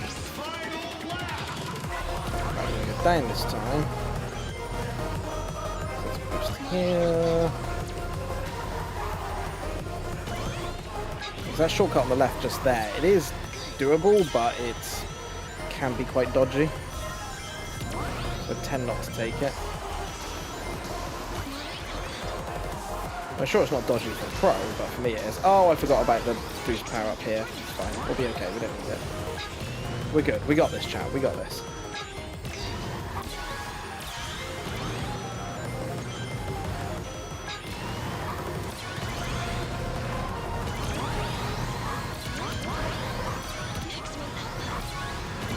Look at this slalom. Look at that. Beautiful. All the way to the finish. Done. Whoo! 3 seconds faster. Much better. Saving data. Much better.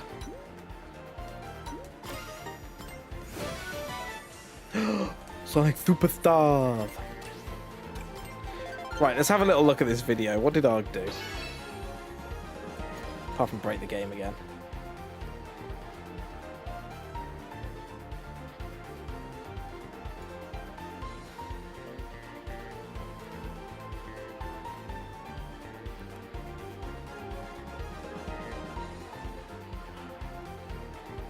Oh. Okay, I need to show all this to you all. Hang on. Let's do this. Do this one. Whoops. Let me play from the beginning, please. What happened to my sound? We'll go back to the beginning. There we go.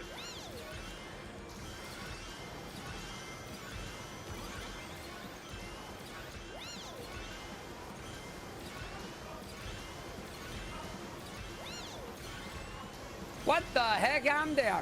What? Help! Help! I broke the video game! Oh God! I'm So stuck in the plane! He's on the road section but stuck as a plane. God damn it, Arg. Why are you the way that you are? Oh God. Absolutely numpty. Yeah, just skipping the transform ring. The fact that he's managed to find a hole in the transform ring, though, is impressive. Potential glitch? I mean, have we found any glitches in CrossWorlds yet? I don't think anyone's found any glitches. That is a potential glitch that may actually have use? Who knows? Hey, Arbalist. Right, final one. One of the best. Digital circuit. Let's do it. Right, immediately go down. Grab the boost pad.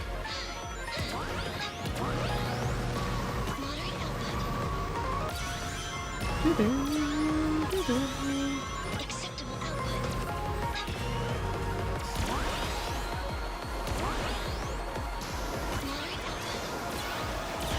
Damn it, every time. Hit those lasers. Maximum output. Maximum output. Oops, missed the 20 ring. And hit the site. Wow, well done, me. That's a complete fail. Excellent.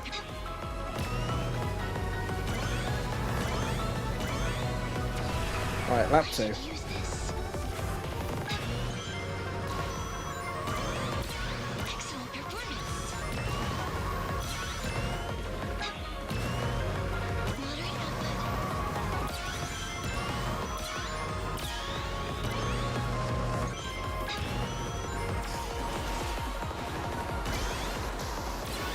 Maximum output. Nice. There's the 100 rings. Maximum output.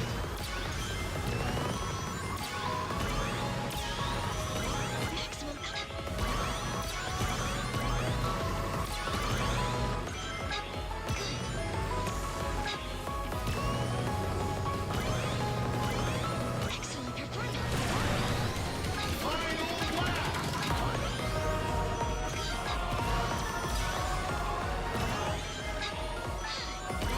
performance. Excellent performance.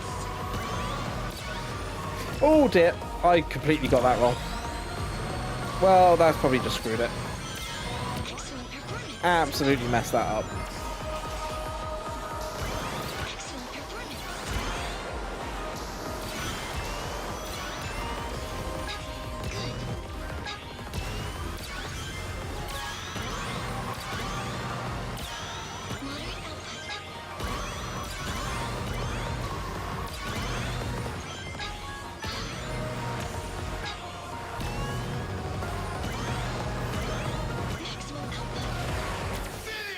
Yeah, I don't think that's A rank.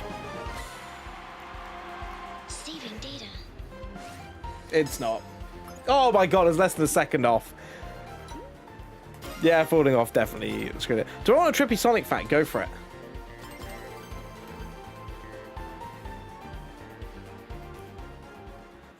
There's something in Metal Harbor. What is it, FF? Seen some people get stuck in different vehicle formation, both Minecraft or on a Bikini Bottom, so might not be new. I mean, it might not be new. I just think it's whether or not anyone has actually been able to find a use for any of this kind of stuff.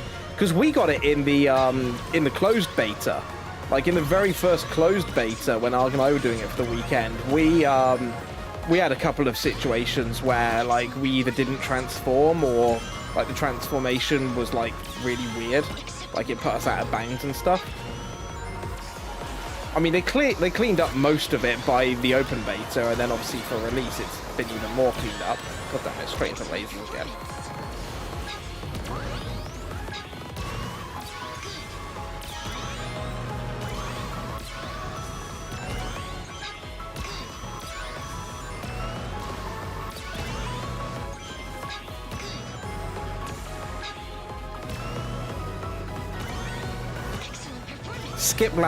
Skip lap thing. Oh, okay. Intriguing.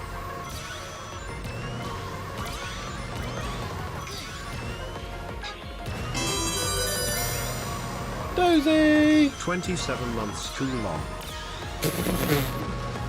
I mean, you don't have to be here, Dozy. Thank you for 27-month resub.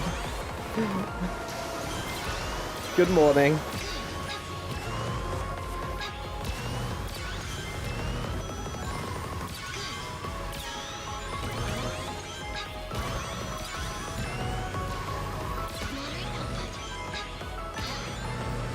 Hey, Hyanda Ripper. How goes the grind? Grindy.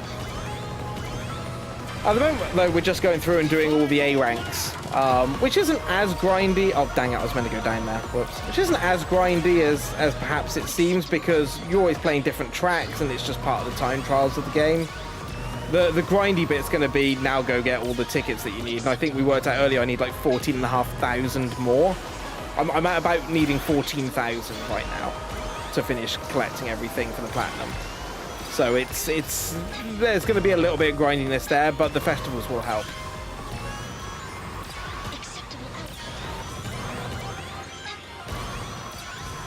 Yeah, this should be fine for an A rank. We're so far ahead right now. We are platinum hunting. We're doing this on PS5. We're doing platinum. Oh, I didn't even use my boost. Whoops. I completely forgot I had a boost.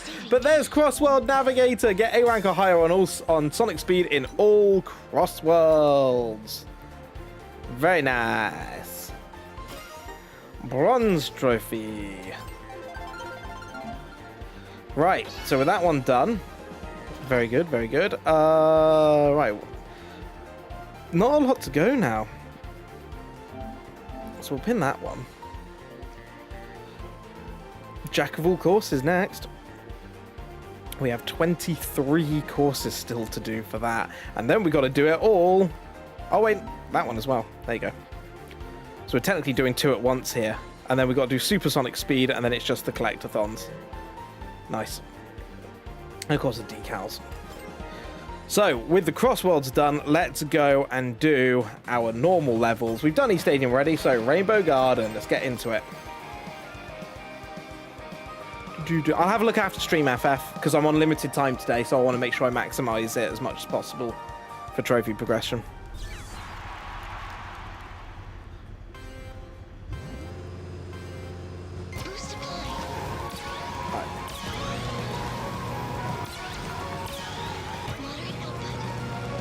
Rainbow Garden best track. I don't mind Rainbow Garden. It's a nice little level, this one. It's not too bad.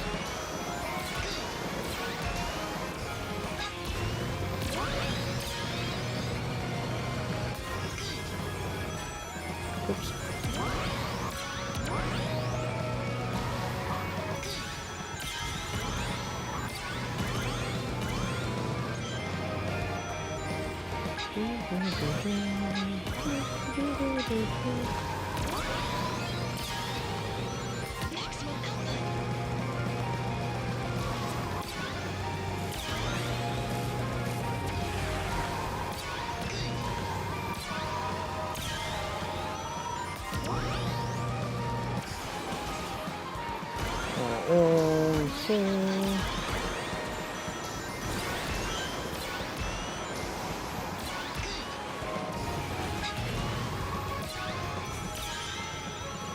Right here, grab that. Skip this. Down the right hand side, grab this one.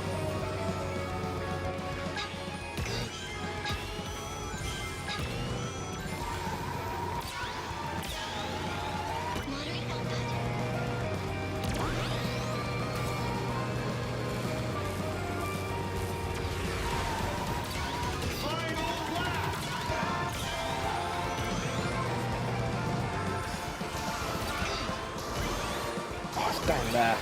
That's an awful place to put that. Oh, I don't like that being there at all.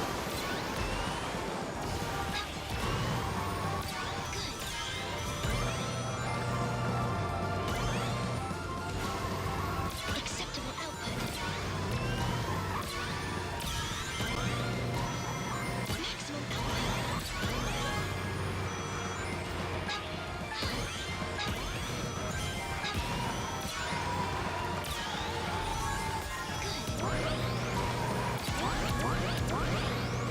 Missed it. acceptable output. Oh my god, I swear if this time is a 2:30. Oh no, we're good. We're good. Saving data. Still can't get you back your world record on this trap. No. Well, made it at least.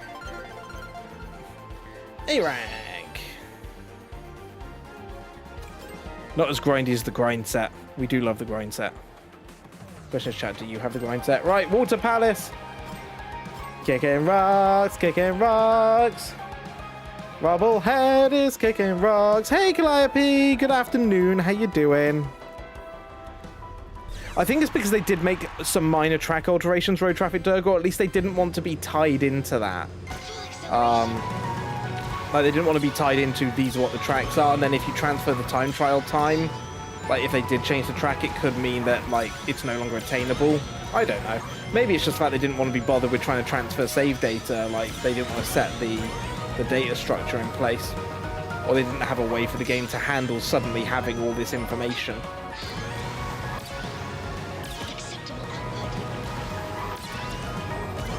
Who knows?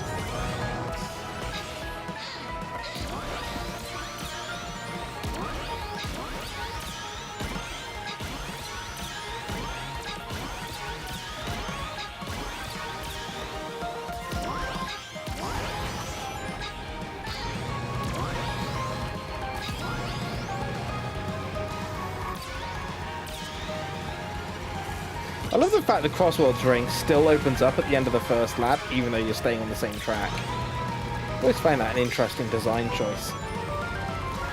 So you're guaranteed to get a CrossWorlds ring every lap, regardless. Quite its age, I'll decide when I use it. Now.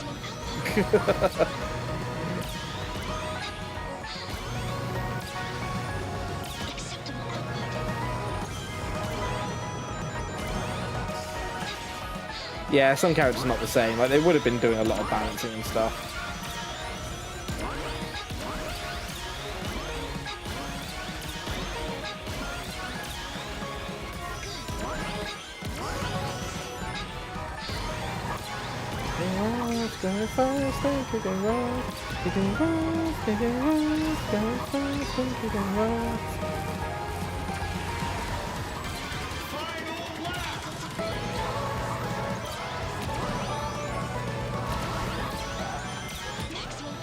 I genuinely, to this day, have no idea what the lyrics are for this song. It's that unintelligible with whatever filter they've got on the vocals. I genuinely don't know what they're saying.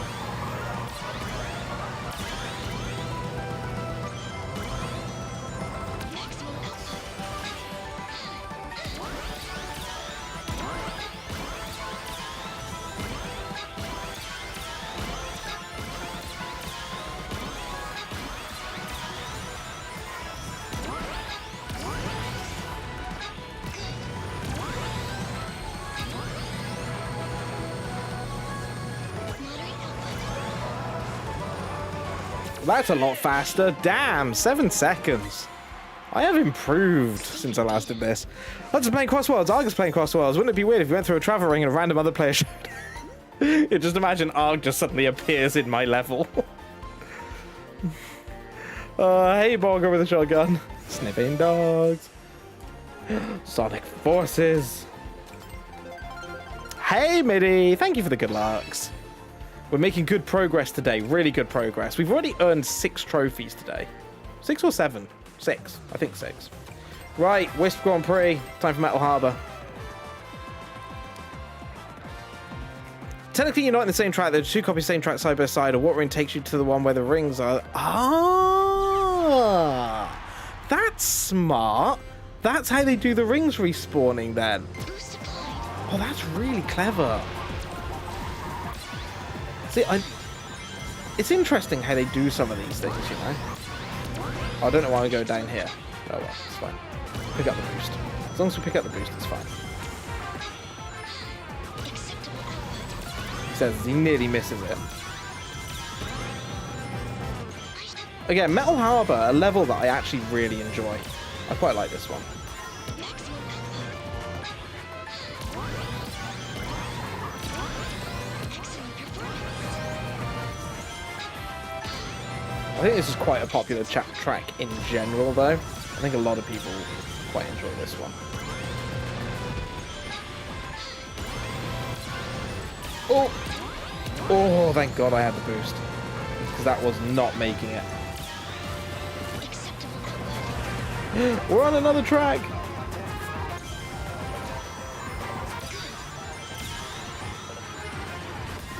It's a scam. It's a scam, chat.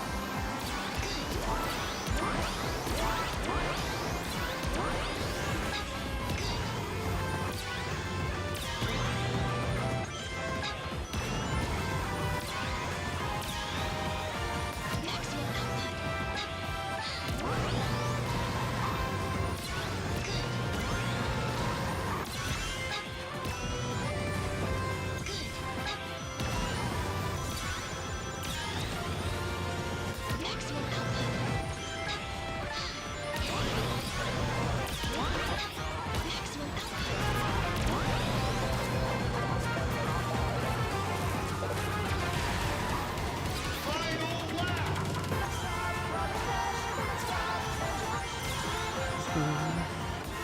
Excellent performance. Maximum output. Oh, I missed it again.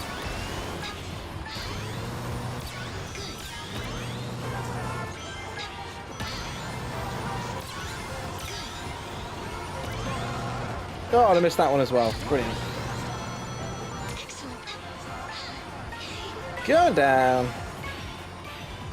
Maximum output.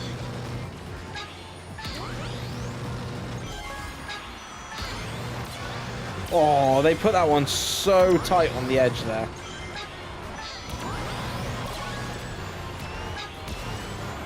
Eep. Well, not my best finish, not gonna lie.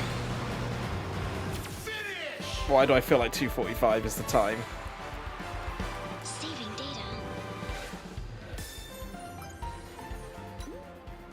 Oh no, we're good. We're good. A rank. Nice.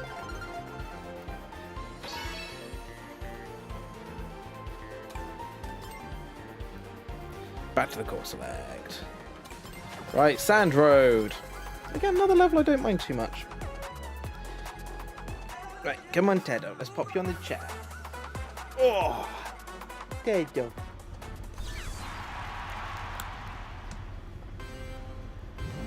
Oh, pick up the controller. Boost applied. Oh, overboosted, but it's fine.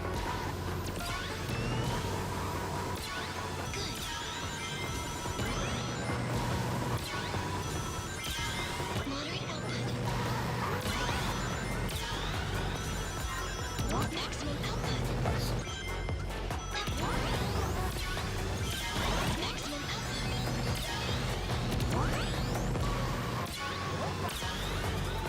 So yeah, Sand Road, another level I really enjoy. Flows nicely. It's got some really great little shortcuts, like that can basically play into your strengths wherever you are. Like as long as you've got a boost item somewhere, there's usually a shortcut you can take, which is always nice. Just like this one here. Whoops, I was way too late on the boost there. My bad. Not gonna lie, rough first lap. See if we can improve lap 2. excellent performance. Moderate output.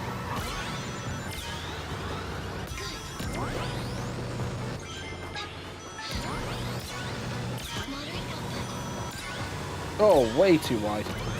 Yeah, I got car control completely wrong there.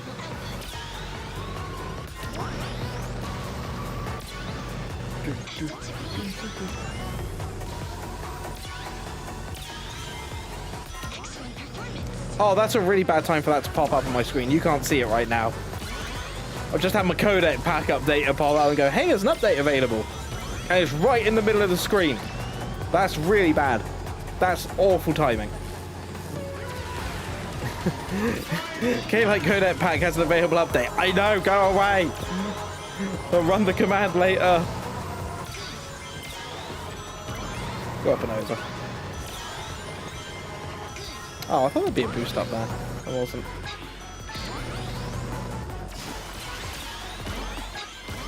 Oh, missed that one. Mainly because I couldn't see it till the last second.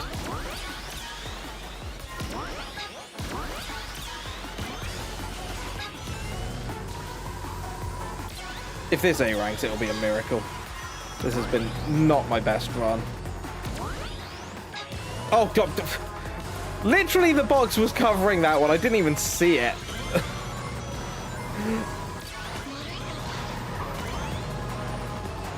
That was not my best. God damn it, go away. There we go. Right. Close. Saving data. Wow, somehow that actually A ranked. Just. Oh my God, just. If it's usually about 10 seconds between ranks, that was just. Oh dear. Right, where's Pedro? Disappeared. Fair enough. Squeaked in.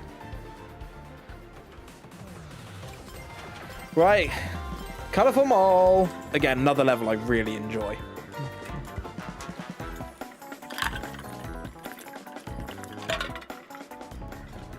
Lots of different paths. Don't get punished too much, depending which one you take. Like, there are faster paths than others, but it's minimal. What I did learn, though, from the festival is always go up. Up is faster in general, but it is minute difference.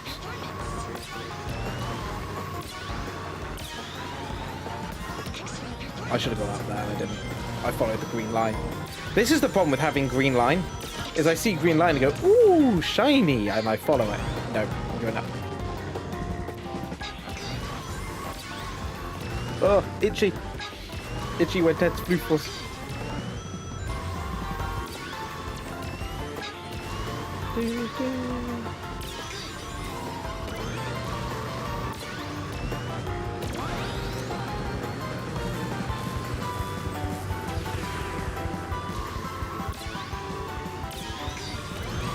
Oh, dang it. I really wanted to go get that boost.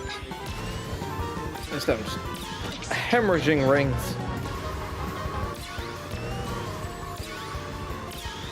I should use this.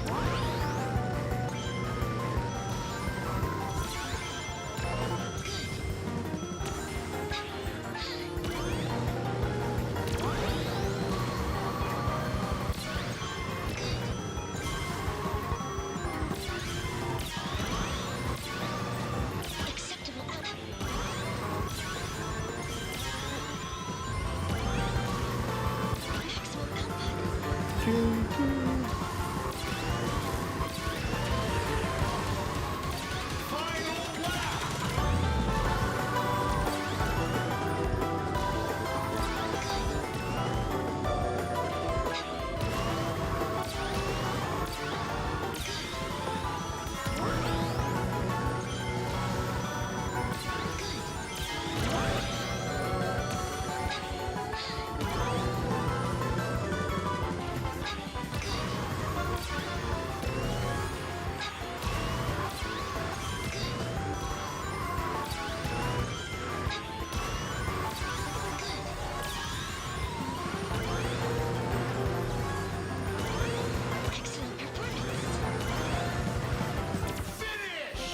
Finish. Beautiful. Saving data. Hi, Batman. I am like a magpie. I see shiny and go towards it. Also, hi, Liam. Hey up, buddy. Sonic Origins. More songs. We love the songs. Smooth McGroove. No, it's not. It's not wrong to imagine that. Right, Boom Boo Grand Prix. Next track. We've got about 45 minutes to go. Oh, sorry, 55 minutes to go. Well, 50-ish. Boost applied.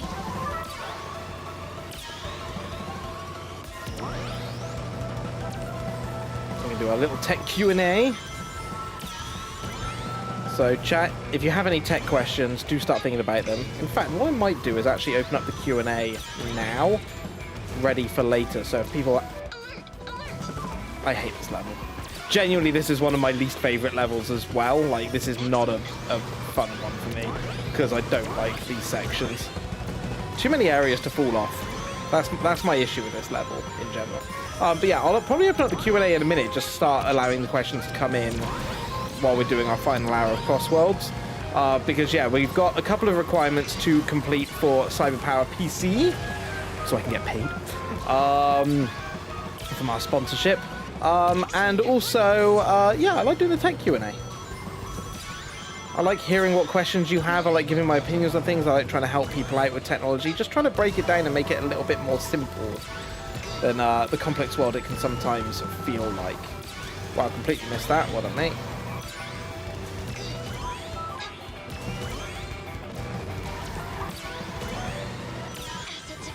And then we'll be finishing up after that about 2 o'clock. Because I need to go and get ready to restream for Fast Pace for Pride. Yeah, I really don't like the slip and slide section in this particular course. I find it very, very hard to stay on the course.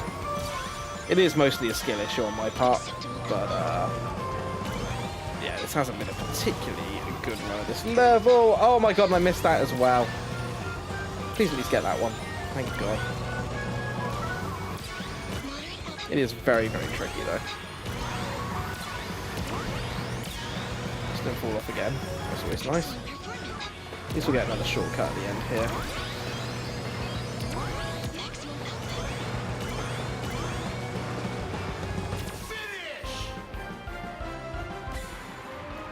I don't think that's going to A rank. I think that was bad. Yeah, it didn't. Rightly so. Rightly so. That was terrible. Like, first lap, 10 seconds down. Should not be 10 seconds down. Do it again. While I'm doing that, in fact, let me quickly go to my channel rewards, Q&A, unpause. There you go, chat. I've already unlocked the Q&A. So generally tech related. If you have any tech related questions, whether it be about my thoughts on particular bits of technology, whether it be questions about PC building, the current memory prices, AI, you know, if you just basically, if you have any kind of tech questions that you want answered or you want my opinions on, feel free to post them using the channel point reward. And then when we get to our next hour, I will be going through them and answering your tech questions for you. If you're thinking of building a PC and you want some advice on what components to use, if you've got a budget, if you're thinking of buying some technology, it doesn't just have to be PCs, it could be any technology. You're thinking of buying technology for a family member or a friend and you want to know what the best thing to go for is, what the best value might be. I generally have a reasonable knowledge on general tech. So I'm more than happy for you to ask your questions.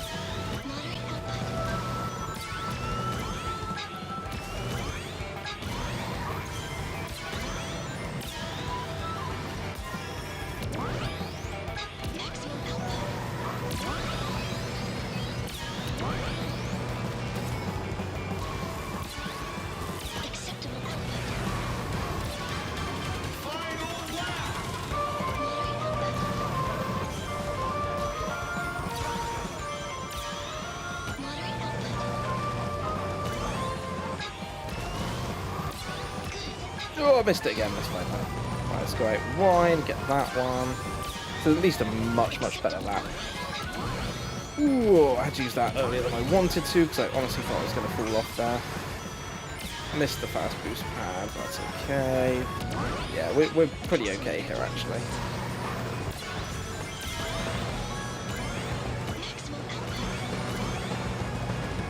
Much better lap, much better.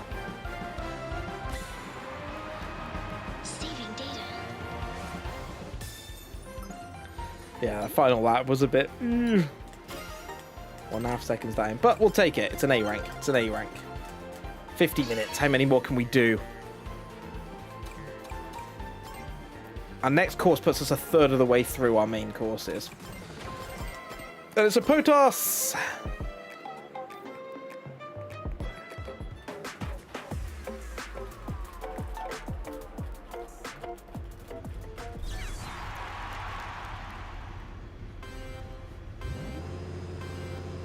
Full acceleration.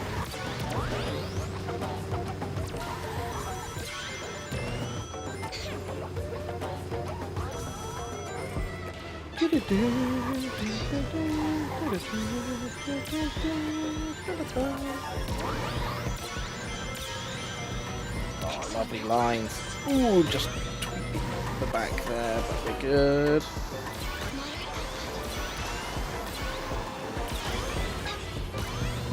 Excellent performance.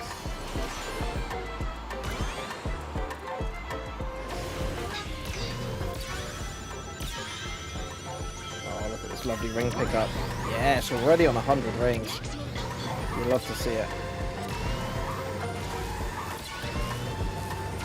I should use this. Hi, Internet! Hey! Don't touch me! Nice. Oh dear. Tag, thank you for the 128.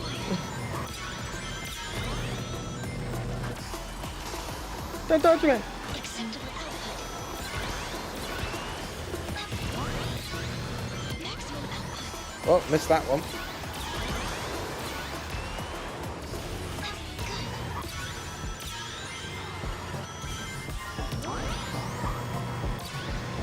Maximum output.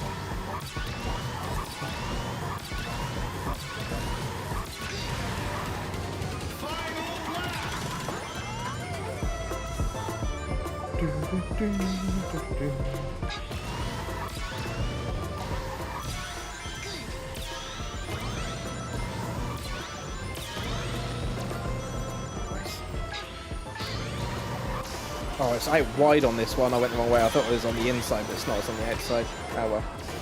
We'll forget it. And I missed that one as well, so I've only got one for the end bit here, but that's fine. This is the only bit of the track that annoys me. I always get pummeled here. Like, literally pummeled.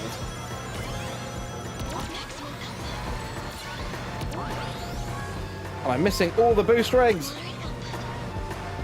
That should be enough. That felt okay. That felt okay. It is enough. Saving data. Actually wasn't too bad. We weren't far off S rank.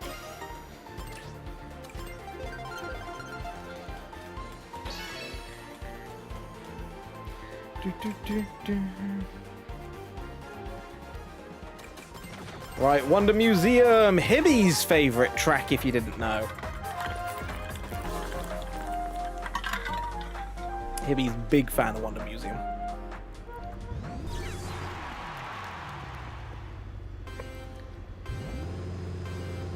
Full acceleration. Acceptable output. Ooh, nearly got that way too tight. That was a much tighter line than I wanted.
have a feeling it's up there, the big, like the king boost at the end.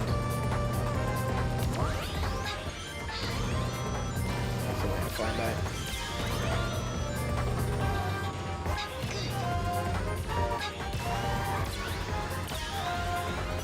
Excellent performance. Go to the left. Nope, dang it, it was right. I need to go right. My bad.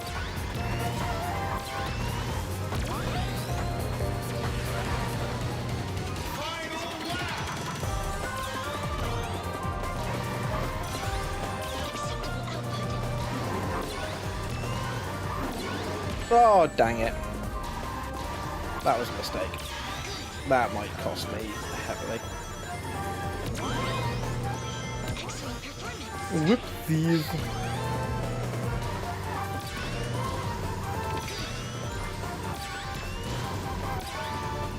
Well, this is not my smoothest by any means.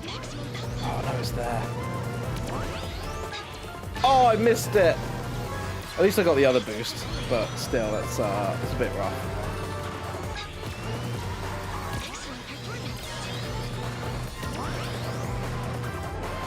God damn it, I've got to 100 rings again, I wanted the boost.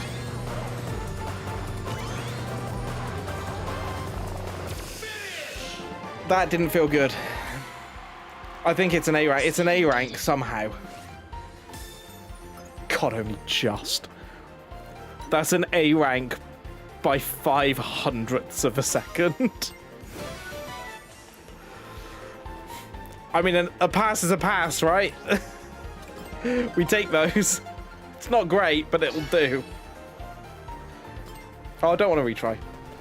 No! Dang it, once you hit retry, you can't get out of it.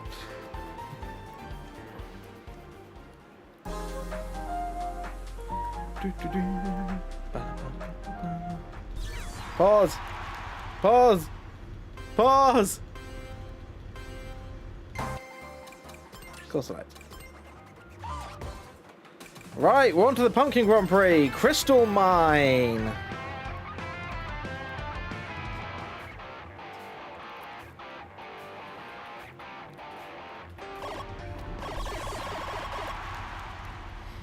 Three, 2, 1, go!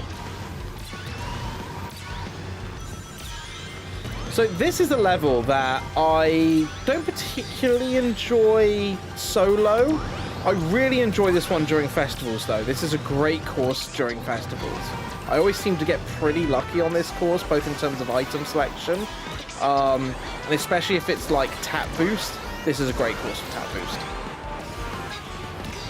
I tend to find anyway. Whoops.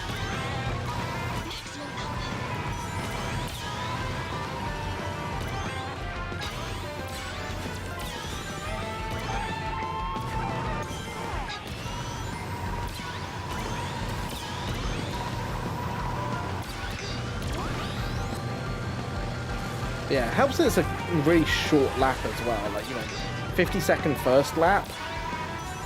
Or well, 54 seconds.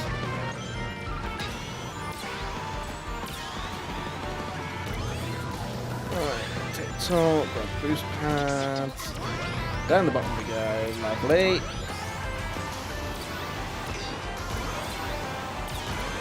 Chat, while we're going through this, good reminder again, Club 601 Christmas cards are available now if you haven't yet registered for yours. Go to card.hud601.co.uk. Grab yourself a nice shiny free Christmas card. Even if you don't celebrate Christmas, you're still welcome to get one. I appreciate that being a religious holiday, it's not something that everyone celebrates. It is a very Western holiday. But if you still like one anyway, you're more than welcome to have one if you want to join in with our celebrations. Assets acquired.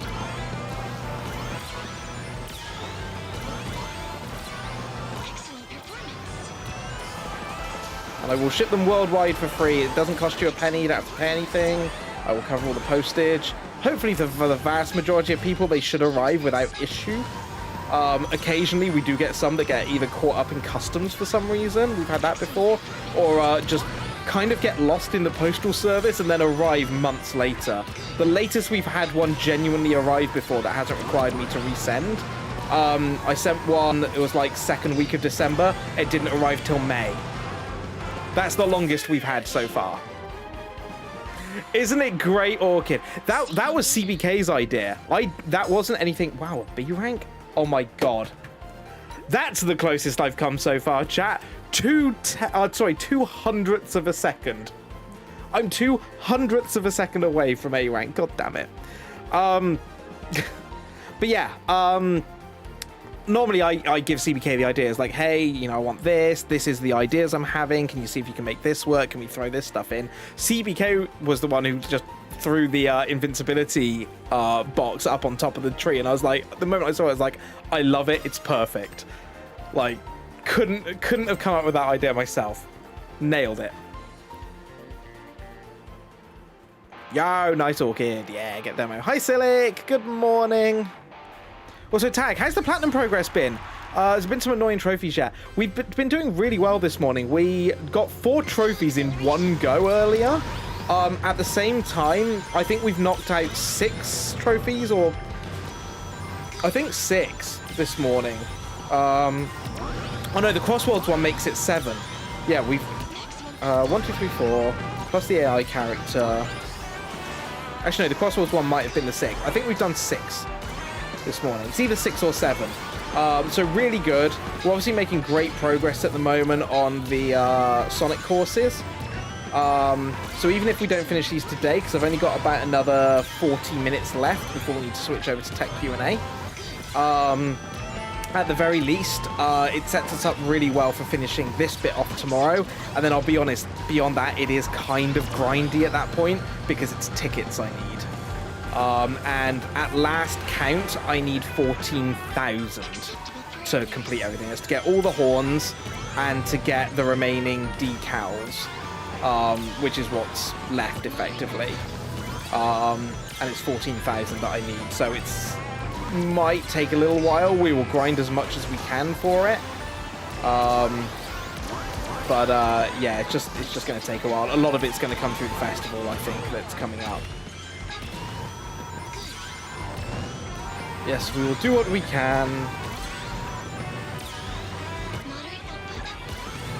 I will say that occasionally, especially when I'm doing uni work, like if I'm doing reading, one of the ways I try and gamify the reading for myself is that I will do like an online race. Especially during the festival I did this. Like, I'll do an online race, and then while I'm in the lobby waiting for matchmaking, which takes about a minute to a minute and a half, I tend to then go through and read like a page or a page and a half of my uni book, then I'll do a race, then I'll do reading, then I'll do a race, then I'll do reading, and I just interchange it, and I always make sure I do a minimum of 1 page per race. It means the reading's a bit slower, but it makes it tolerable for me, because I'm just not the kind of person that can sit down and read 20, 30, 40, 50 pages of a uni textbook, like, in one go. I just can't do it. So while I always say that all my platinum progress and stuff will be done on stream, the exception will be the tickets, because honestly, at that point, it's just racing. We're not doing anything... I don't want to say not anything skillful, but you know what I mean. It's not like you're missing part of the adventure, or, you know, like this, where we're having to go through and do all the different courses. It's just online play for tickets at that point. So it's a bit like... I could stream it, but then I can also make some progress offline and save some time for something else on stream. Zeebs, goddammit. I want to hate you, but I don't. Because I did the same with Laura yesterday. Laura Petal. Hey, Delta Muffin! Huds 60107, hello, goodbye. Popping resub before going back to sleep. Barb sleep. Have a good stream and good day, everyone. Huds 601 love. Bless you, Delta. Thank you for the 19-month resub. Do go back to sleep. Go get yourself some rest. Thank you for popping in, and thank you for popping your resub message as well. Do take care of yourself. Right, Ocean View. Love this level. Great level. Good fun. Nice and windy. Lots of opportunity for drifting. But yeah, so that's... Because some of you may have asked, like, when I came back on screen, like, how have you got 8,000 tickets? Last time we saw you, you had, like, a couple of hundred.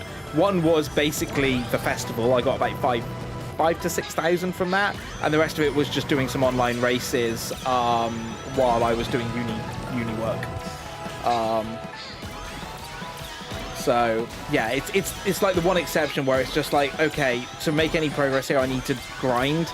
Grinding is not always the most fun thing to do on stream, and I can do. There's better things I can do on stream for that. You know, more entertaining things, let's say. Yeah, and it helps speed things up, especially as there's, I don't want to say a definite likelihood, but there is, at this point in time, I'd say a high likelihood that we may be having to do Crash 4 Platinum, which I'm very happy about. No complaints from me whatsoever. We will find out by tomorrow if it's happening or not. Basically, it's the last 2 days of Twitch Plus level 2. But there is one other game I want to fit in before we start that. Technically 2 games I want to fit in before we start that. One, because it's a game I speedrun, and I now own it on PS5 because it was part of the PlayStation Plus games last month, which is Stray. So I own Stray on PC and I used to speedrun it. I've never 100%ed it. I don't even have 100% on yeah, I don't even have 100% on PC. But now I own it on PlayStation. It's like, you know what, that'd be a real fun one to platinum, and probably reasonably quick, because I can speed through the story super fast anyway. I can kind of remember where most of the items are that you need to pick up, so that should be a pretty quick platinum to get.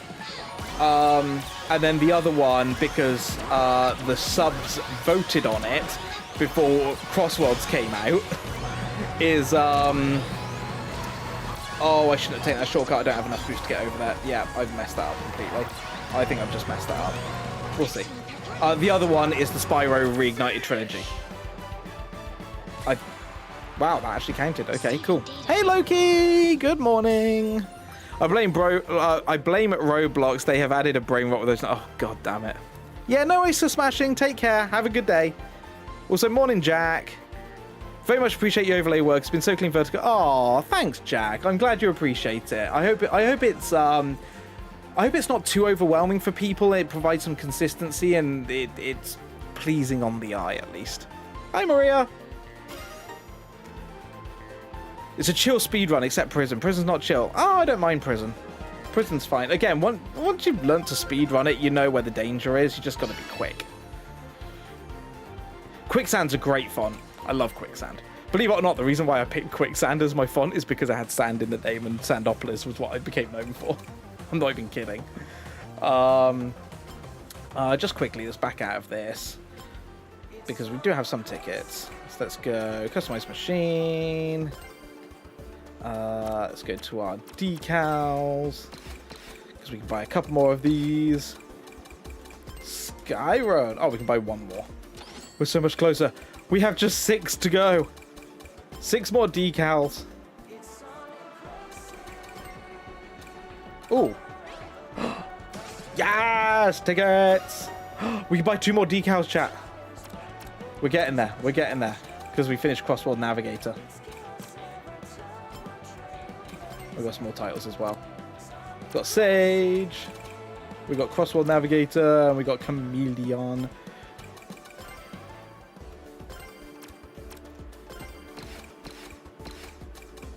Sweet Mountain. Oh, whoops. And Golden Temple. 800 tickets is all we need. That's all we need. Just 800, you know. Easy. Yes. Yes.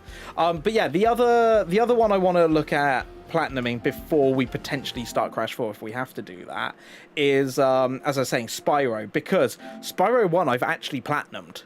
I did this back in 2020. Believe it or not. I don't remember doing this. Like, I genuinely don't remember doing this one. But apparently I did before I became a streamer. So, yeah, Spyro 1 is platinumed, but Spyro 2, apparently I got 43% of the way through. I don't ever remember playing that game. But again, apparently I did all the way back in January 2020. And Spyro 3 I haven't started.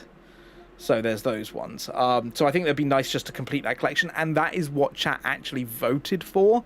Oh, sorry, that's what the subs voted for back before we started CrossWorld Platinum, because then CrossWorlds came out. So for me, it makes sense. Right, 30 minutes to go. How many more levels can we do? We have 13 to go. We're about to get to a halfway stage here. As we do. Pumpkin Mansion.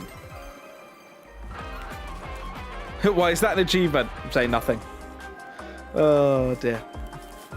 Saying nothing. But yeah, also chat, we're going to be doing our tech Q&A in about half an hour. If you've just joined us, if you have any tech questions, whether it be related to PC building, consoles, whether it's just tech in general, AI, if you just want my opinion on something, if you want some help building a PC, whatever it might be, if you want to know it, it's tech related in some way, feel free to throw it in using the channel point reward. We will be getting to those the next hour, because from 1 PM we're going to be doing a 1-hour tech Q&A sponsored by Cyberpower PC UK.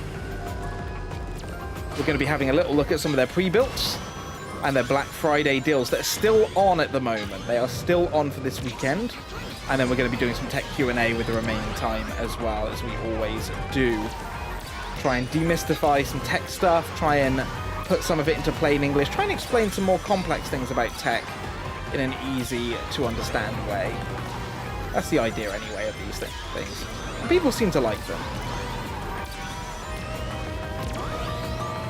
Back from Greg's, nice. What'd you get from Greg's, Crazy-O? No, the rule, can't talk about food if you don't tell us what you got.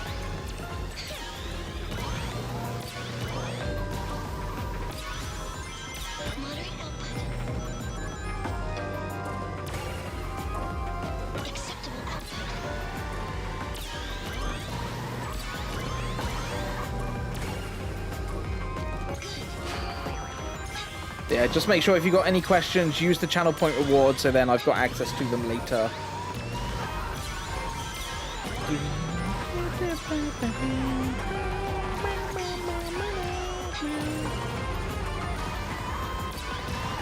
I do love the guitar in this. Guitar just screaming. Let's go out wide and get that one. Nice.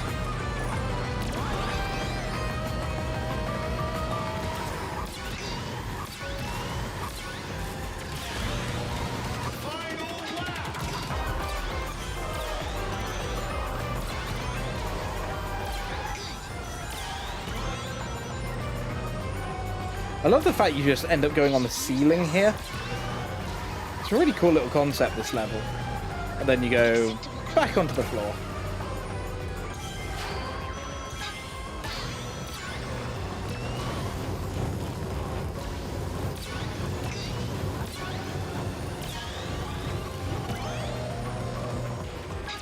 Nice.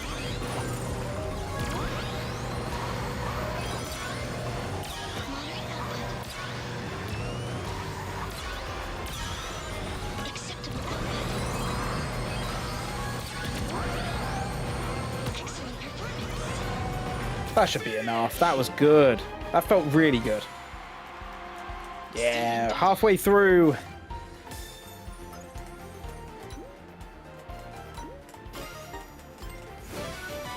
And we got ourselves some more songs from Planetary Pieces. Oh, seeing some of the questions coming in. Thank you, thank you, thank you. Keep them coming. It's always good to have questions for a Q&A. It's always my one worry of doing a Q&A is like, so. Right, Urban Canyon. So I'm going to do a Q&A. I have no questions to answer. Okay, let's make something up as we go.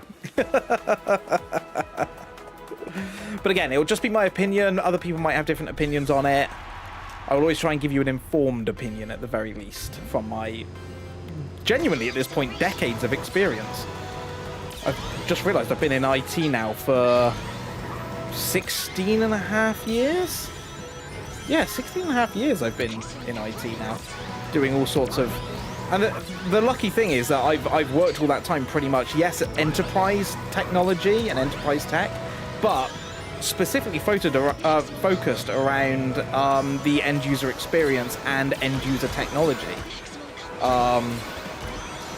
So I've been lucky to have lots of experience with devices and tech in general and PCs and how people use them. And before that, my background was as a IT practitioner, which is all about devices and end users. UI, UX, building PCs, all sorts. So it's nice to be able to draw upon some of that experience from my career and share advice with you all. It's 1.65 decades. Exactly, plural. 1.65 is more than one, and thus you have to use the plural form of decade. So it is quote-unquote decades. I am technically correct, the best kind of correct. But, okay, I'll put it another way then. I've been tinkering with tech and building my own PCs since I was 14. Which is 22 years ago. It's decades.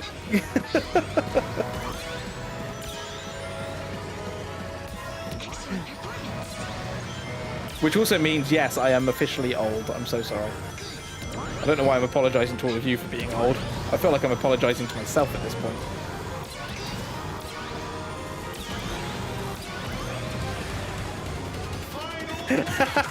Orchid, yeah. Congratulations, you played yourself. Now here's the thing, I don't think these shortcuts here are actually faster. I think they're a pain in the backside. I've also just now missed my king boost from doing it. I think those shortcuts are a pain in the backside. Lovely flying fox. Oh, I didn't miss it. There's one up there, but I missed that one. I must have missed 100 ring booster then. Oh well. Doesn't matter. We're still going well.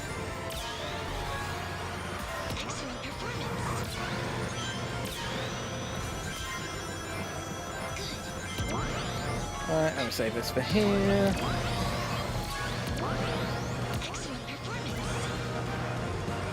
That should be enough. Sub 240. That's being... Well, actually... Yeah. Wow, I'm only 3.3 off an S rank? That's not a hard S rank to achieve. That didn't even feel particularly smooth to me. That can't be a hard S rank. Alright, 23 minutes to go. How many more can we get done? Market Street. God, we are flying through these. I love it. And then tomorrow, we'll finish this off, and we'll go and get the supersonic speed ones. And then at that point, it is just collectathon.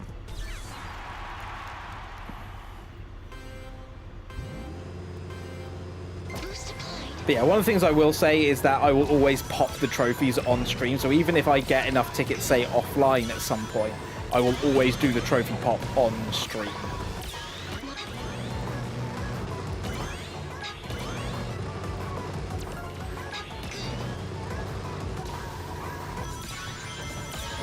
Because we all love the satisfaction of getting a trophy, right?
Oh, it's over there. Wow, that's right out of the way.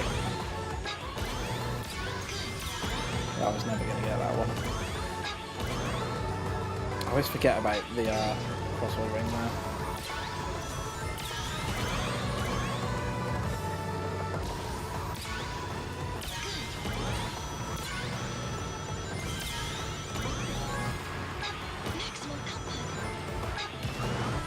Should be fine here. This one felt good.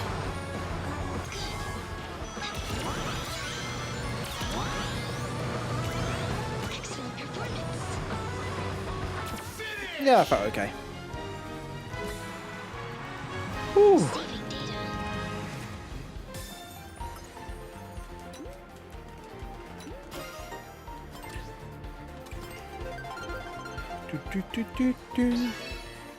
Ba-da-ba-ba-ba-ba-ba-ba.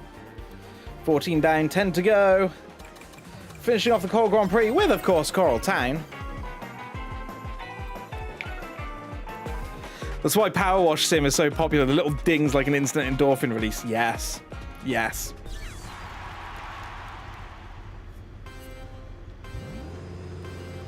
Full acceleration. Maximum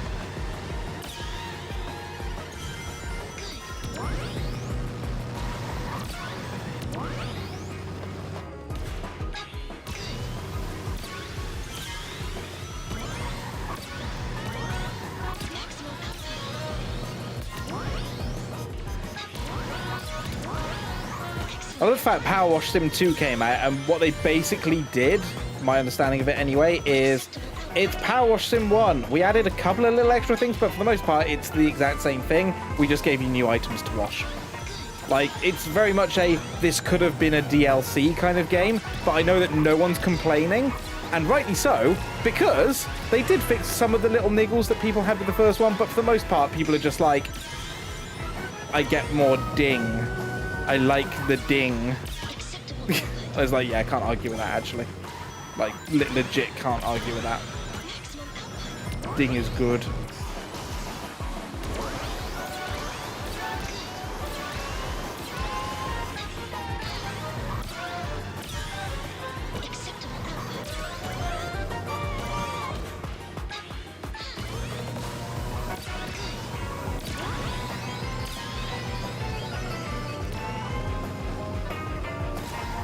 Yep, I need the ding.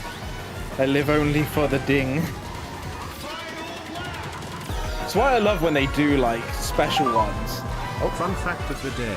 Go on. Sort of. People made all sorts of mods for CrossWorlds music, be it full-on replacements or a port of the OST versions of the music for a higher quality music in the game as well. Ooh. There is, however, one track that refuses to cooperate, and it's Crystal Mine. For some reason. Interesting. I wonder why Crystal Mine refuses to cooperate. Thank you very much for the fun fact of the day. Greatly appreciated. But yeah, I was gonna say, I love the fact in Power Wash Sim, especially when they do some of the tie-ins and stuff. Like, remember when they did the Back to the Future one, and they made like every tiny little bit on the car, every little detail was a separate thing. So you could be watching it and it's just ding, ding, ding, ding, ding, ding, ding, ding, ding, ding. It's like, yes, inject this into my veins. I am cleaning and washing so much stuff and making so much progress. Give me more. That game should be licensed. Like, and what I mean by that is it's dangerous. It should be like handed out by a pharmacy. What's that? You're feeling a bit low? Let me prescribe you Power Wash Sim. Every ding will make you feel better. Hi Shido, how's it going? I will read your initial comment there in just a second. I am very bad at doing the reading and racing at the same time. Also, welcome back, Tedder. You're cold, so you've been outside. excellent performance.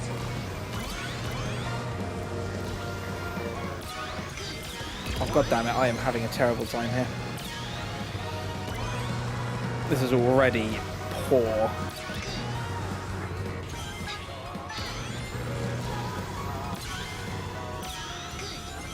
Arguably the only lyrics in the entire game that anyone could actually have half a chance of understanding. The song for this level.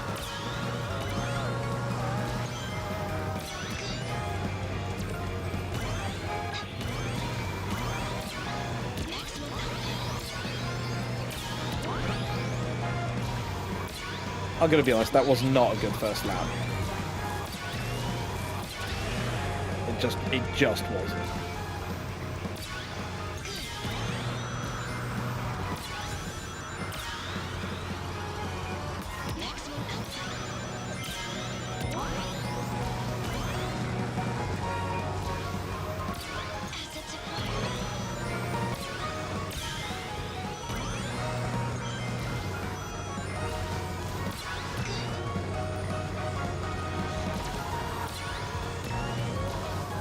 Hi, Tedo.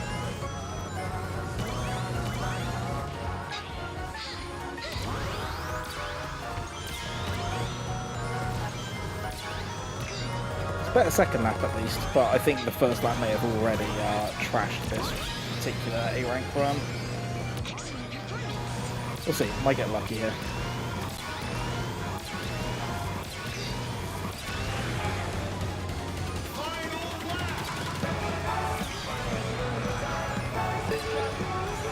Speaking of pharmacy, here's the actual interesting fact of the day. Recently, the village of Châteauneuf-du-Mont in France has installed a pharmacy inside of its city hall. An interesting idea, maybe a bit useful too for those who need both services. Intriguing. Actually, a smart idea when you think about it. At least on the surface it seems like a smart idea. Oh, I didn't get the boost there. That would have really helped. Okay. Many mistakes were made.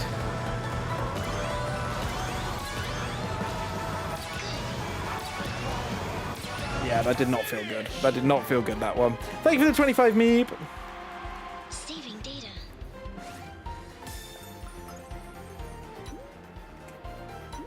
How's that an A rank?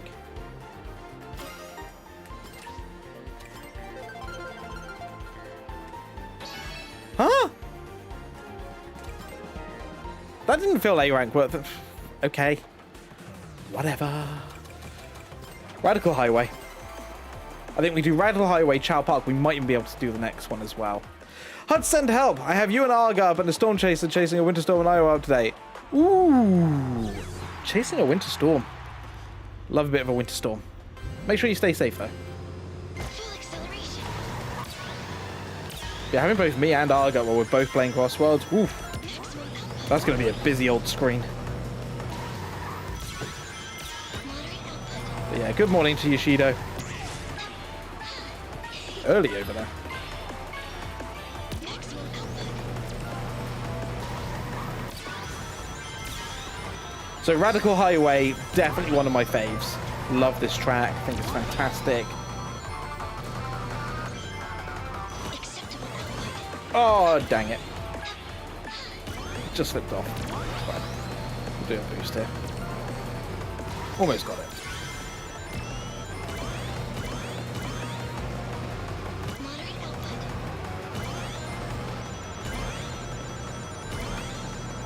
Alright, Acceptable. 100 rings at least, which is good. Acceptable output. Acceptable output. Excellent performance.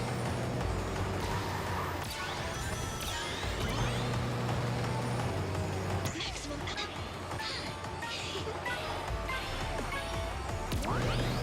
Maximum output. Excellent performance. Whoa, dang it. Maximum output.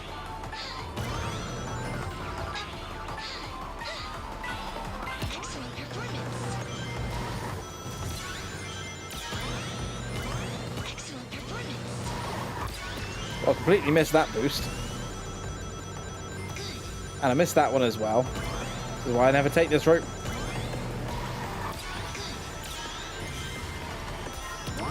Should still be fine here, though, I think. Excellent performance.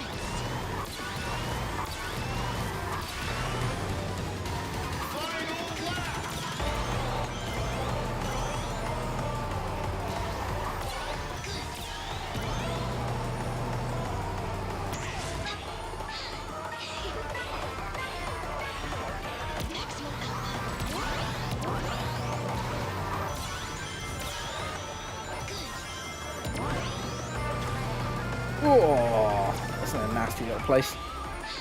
acceptable output.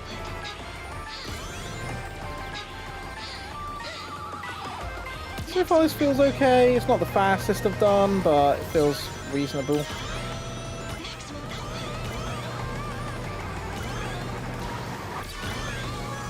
I should use this.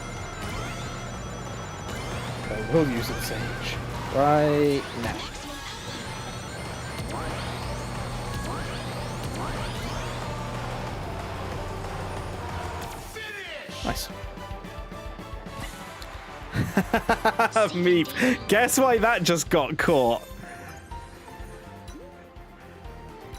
Meep, what did you put at the beginning?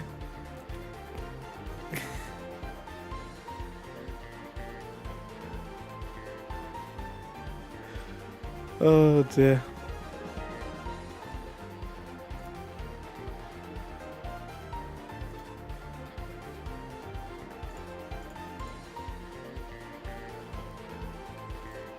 There we go, sorted. There you go, sorted for Yoshido.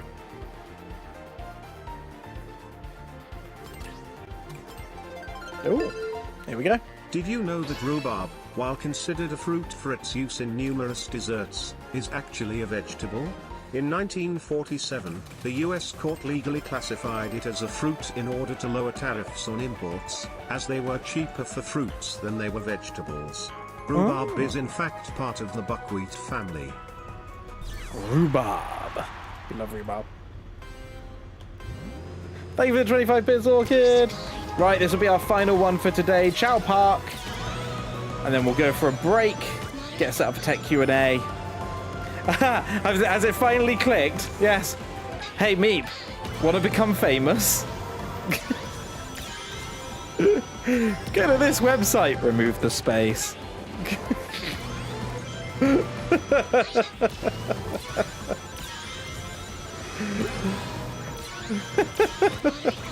That's why auto mod caught it, because it's one of the banned terms.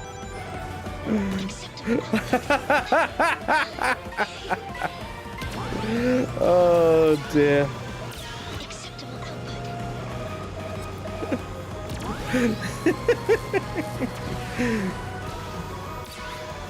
acquired.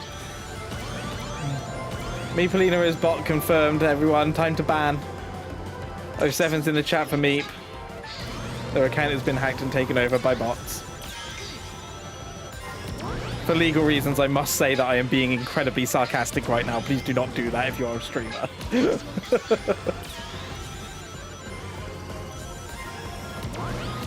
performance.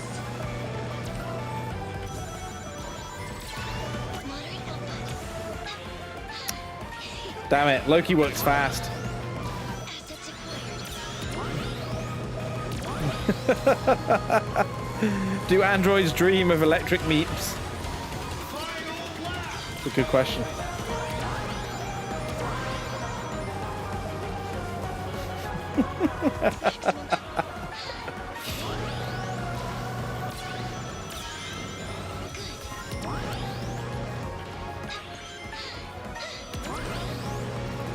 Hey, be thankful we don't have something like Seribot in here, because Seri would have seen that and just banned you.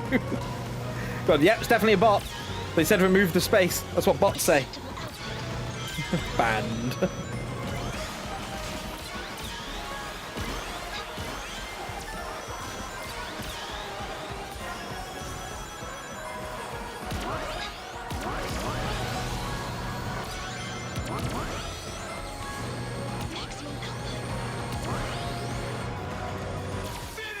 Chow Park.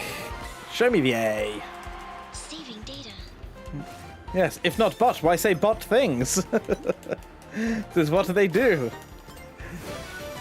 Nice. Maximum overdrive.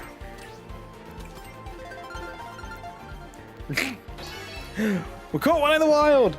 Oh, dang it. I pressed retry. God damn it. Oh, dear. Right. 18 of 24 courses done. We have but 6 to go.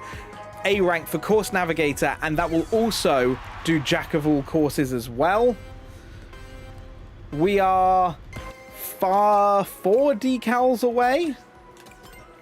We are 4 decals away right now. Yeah, so if we quickly go back into time trial, you will see here. Yes. So, Sonic Speed. So yeah, so we have the Egg Grand Prix, and then finally the Secret Grand Prix to go. That will pop Course Navigator and Jack of all courses. And as I was then saying, beyond that, we've got the Decal Connoisseur. We've got 4 decals to get, which requires 800 tickets. And then after that, we are going to make a start on Course Conqueror and CrossWorld Conqueror.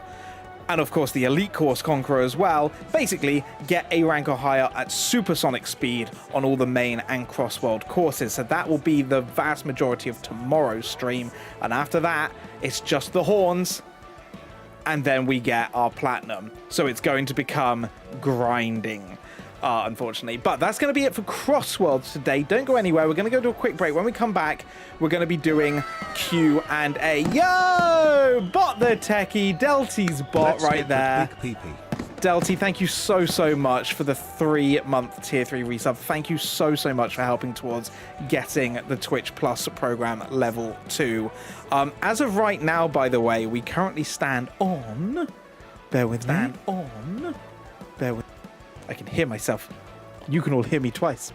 We're on 233 out of 300, but I know the vast majority of this will go tonight and tomorrow. So fingers crossed, we're going to have to wait and see, but I think we're going to be very close on this one. But yes, we're going to go to a quick break. When we come back, we're going to be having a look at some of CyberPower PC's Black Friday deals, just completing our requirements for our current sponsorship with them. So we're going to have a little look at their Black Friday campaign and the offers they've got over the weekend. We're going to have a look at some of their gaming PCs as well and have a look at some of the specs of those. And then we're going to have a look at one of the offers they got at the moment of winning your money back. But either way, don't go anywhere. Come back after the break, because during that as well, we're going to be doing our tech Q&A. You've all been sending your questions in. I'm going to do my best to answer them within that hour. So get yourselves up, stretch your legs, grab a drink, come on back for tech Q&A, sponsored by CyberPower PC UK. See you shortly.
Right, welcome back, everyone. How are we all doing? So I just sort out vertical. There we go. Let's keep the lovely music going in the background. So yes, welcome to this Tech Q&A hour sponsored by the amazing folks at Cyberpower PC UK. We are very, very pleased. I'm very, very pleased to have them back sponsoring us once again. They've been a fantastic sponsor. They've got some amazing deals on.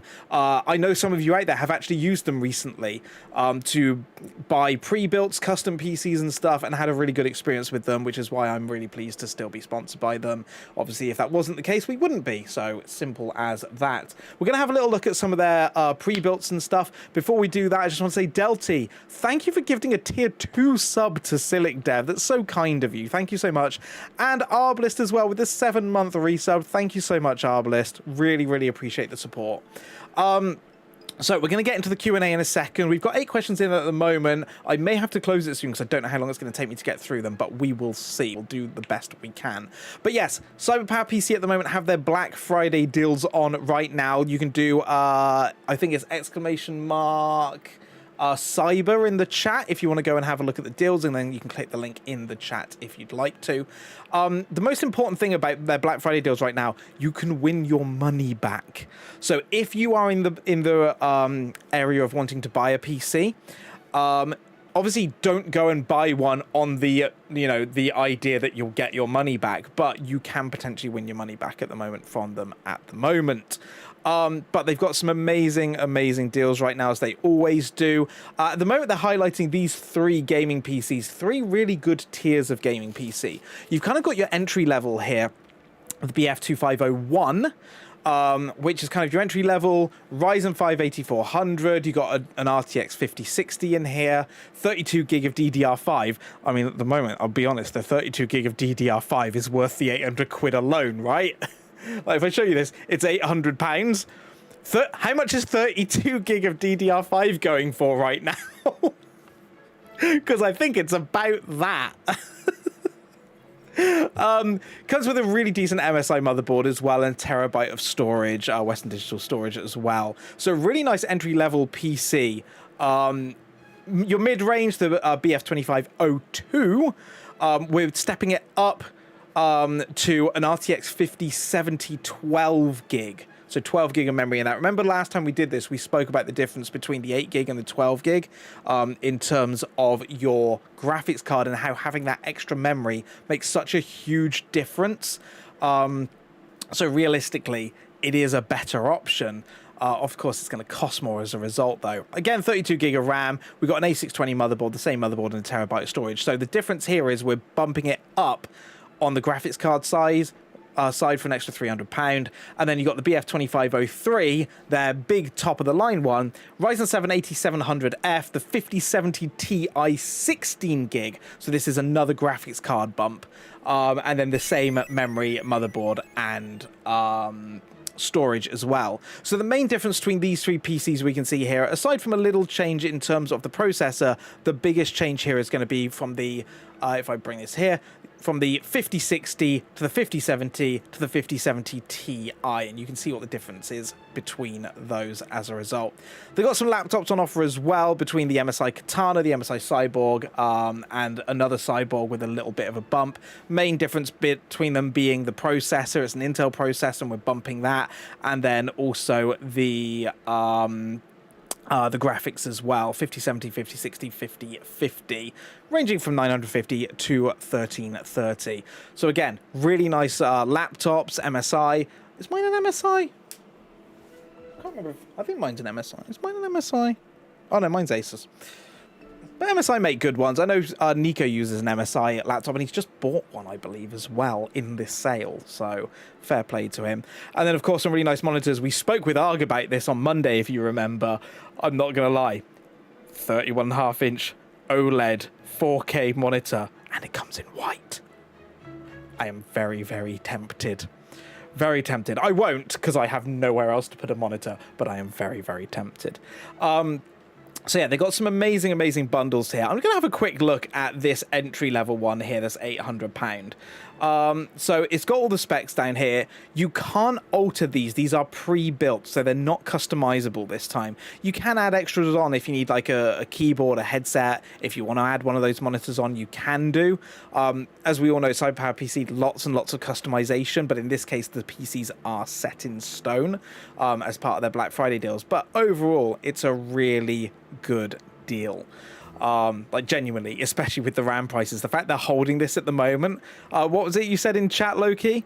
32 gig of 6,000 mega transfer RAM is about 360 euros. So this is only 5,200 mega transfer, but realistically, this memory currently makes up probably at least a third of the price right now, which is just mad to think about. We're in a real memory hole currently, and not in a good way. But yeah, they are fantastic offers, really good PCs. If you're looking to get into PC gaming, this is about the right kind of cost right now. This isn't outrageous. This is probably what PC gaming costs to get into. And this is really not a bad one. Don't forget as well with CyberPower PC, we've spoken about this before with previous campaigns. We love them. Lots of experience in custom PC building. Even if you don't want this one, you can go and build your own, and it's super customizable to do. Free UK delivery on all orders as well. 5-year warranty on all their desktop, lifetime technical support. And we've even had anecdotal evidence from people in the community. These guys do deliver a good service. Not to call them out, but Ryusu, I know, recently bought a PC from them, a custom PC. Arrived immaculate, really well put together, works perfectly out of the box. Started streaming with it. Absolutely loves it. Really happy that Ryusu's been happy with his PC. So, really good stuff. Yeah, I want my normal prices back on the RAM as well. If only you could download it for cheaper, right? But no, we're really thankful for CyberPower PC being here as well. So thank you to them. And again, don't forget they've got the offer on at the moment. Not just good offers and good deals, but you could win your money back with the Black Friday stuff. There's only 2 days, well, just over 2 days to go. Please don't buy a PC on the expectation that you will win your money back. It is a competition at the end of the day, but there is always that possibility. So huge thank you to them for sponsoring us again. Thank you for them for their amazing deals as well. Let's talk a little bit about some of the questions, and it's a perfect first question to go in with. And it segues beautifully to something I wanted to talk about anyway, if I hadn't just lost it. Where did it go? Where'd it go? I've lost my thing. There you are. Come here. Come here, questions. Behind the scenes. Right. First question was from a coma. Steam machine. Expectation for price, and how much do you think would be the max you'd pay for one? This is a great question because no one knows the answer right now. What we do know on the Steam machine, for those that haven't seen the announcement, Steam have basically come out and gone, hey, remember Steam machines from like 10, 12 years ago? We're bringing them back. But they're doing it themselves this time, their own hardware, and they're taking what they learned from the Steam Deck and basically putting it into a PC form factor. They say it's going to be about 5 times more powerful than the Steam Deck is, which means it should cost 5 times as much, right? No. What they have come out and said is, one, they don't need that side of the business to be a loss leader. It needs to be profitable. It needs to stand on its own 2 feet. So they're not going to be selling them at a loss. They are going to cost what it should cost for that kind of hardware. Based on that and based on the specs they've released, I wouldn't be surprised if it's going to be anything less than... let's assume they do different levels, like different tiers, because they did with that with the Steam Deck with different storage. I think it's going to start from $699. I would be amazed if it's any cheaper than $699. May even say that because of memory prices right now and tariffs, it could even be as high as $799 or even $899. I think conservatively, $799 is where they're going to start with that. And that'll be entry level. And it may even well be as like, we're going to give you the bare necessities, like 256 gig of storage and 8 gig of RAM. It's perfectly upgradable. Go upgrade it yourself. I can see them doing that. And they might have one that's like, you know, more sensible, terabyte of storage, 16 gig of RAM at $999. I'm talking pounds here, by the way, not dollars or euros. So convert it to whatever you need to. Which, to be honest, I look at that and go, the benefits that you're getting is you're getting the Steam platform running on Linux, and you're getting, a nice out-of-box experience that will just kind of works. Like the Steam Deck, it's a PC gaming handheld that just works. This is a PC gaming desktop that just works. I'll be honest, expect to pay more than you think because of that experience. For that reason, and tying it back into this, genuinely, I think specs are going to be similar to what we're seeing here with the BF2501 on the left. I think it's going to be similar-ish specs for a similar price. So the question to ask yourself is, do you want a console version of a PC that just plays games? Yes, you can go and play around with it in Linux, and yes, you can probably install Windows. Or do you just want a PC? That's the question you have to ask yourself. Me, personally, I would probably say if I'm going to spend £800 on a Steam machine, I would rather spend £800 on getting a PC where the components are upgradable with standard desktop components, even down to the graphics card or the processor, and I can use all my existing peripherals, and I can install Windows or Linux, and I can use it as a PC, not just a gaming machine. I'm not saying that the Steam machine isn't a good deal or doesn't have a place in the market. It does. But I'm just saying, if I were to be looking at spending that money, and I'll be honest, this is outside of the sponsorship. If someone said you can spend £800 on a Steam machine, or you can spend £800 on this specific PC here that we're looking at, I would take that for 800 quid. Genuinely, I would. Because to me, that's far more functional and usable and standardized. It's standardized components. If I just want to go one day and stick a 5090 in it, I can. If I just want to go and upgrade the RAM, because I'm a millionaire, I can. If I just want to go and stick in an 8 terabyte standard hard drive, I can. Whereas with a Steam machine, yes, you can upgrade some things, but it's not going to be the same. So for me, that's the better deal. I think, like I say, we'll be lucky if it's $699. I think it's probably going to start at $799. I think the higher tier is going to be $1,000. That's just my opinion of it. It's based on gut feeling and experience. It's not based on any leaks or rumors or anything like that. So there you go. Thank you, Okama, for the question. Zeebs, what would you say is the piece of hardware or software you would recommend all PC users get? That's a great question. What is the piece of hardware or software I'd recommend all PC users get? Okay, software's easy. And I'm talking to Windows people here, so if you're not on Windows, I apologize. There, I cannot spell today. If you're on Windows, go and get Microsoft Power Toys. This is an incredible utility. Phenomenal utility. It's free. You may remember back in the old days of Windows 98 and even XP, they had Power Toys for it. Power Toys is one of the best utilities you can get for Windows. It's completely free. It's open source as well. What they've done is gone and found all these wonderful open source utilities that people have made and then decided, hey, you know what? This is really good. Can we just bundle all this together and Microsoft will support the development of this? Power Toys is phenomenal and they keep adding to it. This is Power Toys. It's got all sorts of things. I've even got some of them turned off. Things like Power Toys Awake. That basically you just turn it on and it means your PC never goes to sleep. You don't have to set any power settings or anything like that. It just won't go to sleep.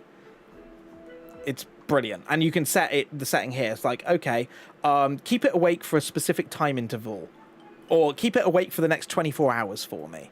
Really, really handy, right? They've got... oh, I love this. Hit control twice, that's where your cursor is. If you can't find your cursor, just hit control twice. There you go. Spotlight on your cursor. Brilliant. Love it.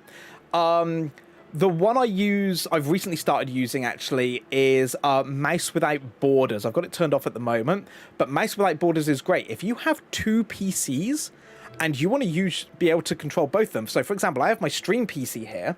I also have the Loafcam PC running separately. And while it's connected to my top monitor, I usually remote to it. With Mouse Without Borders, I just install Power Toys on both machines, turn it on, and then when my mouse moves off my monitor, it suddenly appears on the other PC. And I can control the other PC without needing a KVM switch or anything like that. So, yeah, it's a great little utility. You've probably seen me before using... God, what's the name of it? Do they call it workspaces now? It never used to be called workspaces. Yeah, it's called workspaces now. No, it's not workspaces. Fancy zones. That's what it's called. Fancy zones is great. So if you've ever seen this come up on my screen before, this is fancy zones. This allows you to create different zones on your screen. So if I go to my ultra wide one, this creates 6 distinct zones on my screen.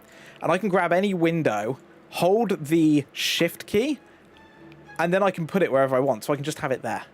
Or I can have it between these two.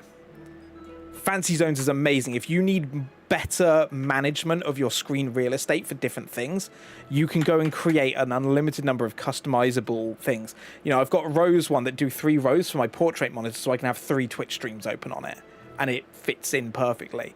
Absolutely wonderful. I've got my desktop share one here, which is the exact size of my desktop share in OBS. So I know if I size it to this will all show in OBS. Fancy zones, super, super helpful. Screen ruler, if ever you need to measure anything on screen, it's pretty cool. Do that, and then I can go, so if I grab that and I go, right, how big is this thing here, for example? Oh, there you go. I now know how big that is in pixels. It's hard to see, I'm sure, if you're on vertical stuff, but roughly 1260 by 90. The other thing I use really often, color picker, Windows Shift C, and I can go and find the color of anything on screen. I can just click it, and then it gives me the hex, the RGB, it gives me similar color values. Absolutely wonderful color picker. I use this all the time, literally all the time. If I just need to quickly find out what the color of something is, Windows Shift C. So Power Toys, if there's one bit of software I could recommend, it's this. Go and get it. It's free, it's open source, easy to do. The bit of hardware, I'll give you a bit of hardware as well. Genuinely, spend money on a good mouse and keyboard. You don't need to spend hundreds of pounds, but mouse-wise, don't go with a basic mouse. Get something that's a little more ergonomical. Spend 20, 30 quid on something that's a bit lighter, a bit easier to use, that's got higher DPI. The higher DPI that the mouse can see, which is dots per inch, basically how sensitive is the sensor underneath, the less you have to move your wrist and the better that is for your wrist. You don't want to have to be doing this all day long. You just want to do little subtle movements. I use this basic Logitech one, the G305. It's only about a £25 mouse. It's wireless because Alfie chewed through my last one. But it's got a custom DPI button on it, so I can actually change the sensitivity of the mouse depending on what I'm working on. If I need super fine movement, if I'm working on something, I can make it much lower DPI. If I'm just using it normally, I've got a really high DPI, so the tiniest little movements in my wrist move the mouse a really long way to save me having to, put extra strain on my wrist. And a good keyboard. It's the one thing you use all day long on a computer. You have to use a keyboard to start using your computer, generally. Buy a decent keyboard that is comfortable, that's really responsive, that's going to save you bashing your fingers all the time. It's worth spending the money on it, in my opinion. So there you go. Just going back to Akoma, Steam Machine has a specific form factor. They've tempered with a lot to get the thermals and noise just right. Completely agree. Like, again, it's the console version of a PC. So you're losing some of the customizability and some of the standardization for the benefits of quieter performance, better thermal performance, etc. But you lose the ability to customize and upgrade. So I'm not saying there isn't a market for it. I'm just saying it depends on what you need and what you want from it. My personal opinion is I would still take the PC. I can do more with it in the long term, but that's just a me thing, Dozy, you use a £120 trackball. Trackballs are great. You never have to move your wrist. You just hold onto it and move the trackball around. Some people get on with that really well. It's a great accessibility option as well. Alexander Karlov, welcome to stream. Cyberpower PC did say prices going up on the 7th of December because of the memory RAM shortage. Yes, I have seen that. So hence it's a good time to take advantage of it. I'm genuinely thinking of buying my RAM from them now, even though I'm not planning on doing the upgrade till next year to my PC, because otherwise it's going to be, unsustainable, really. I've seen Farron as well recommend a password manager. Agreed as well. A good password manager is key. Personally, I use Bitwarden. I would highly recommend Bitwarden. They are open source. They are free on both desktop and mobile. They've got a standalone application, and they've got extensions for all the major web browsers. Other ones are available. 1Password's pretty good. LastPass are okay. Use what works for you, basically. But Zeebs, great question. But for me, if there's the first thing I always install, Power Toys. I use so much of that functionality. I wish they'd just bake it into Windows. But they've got lots of things on here, always on top, color picker, what else? So they've got Fancy Zones. I use the File Explorer add-ons for preview. File Locksmith I've used recently as well. Like, there's tons of stuff in here that they use. And of course, Find My Mouse as well, which is great. Whee. Cool. Next question. What plugin is it that I use for vertical output? I'm using Atom Vertical.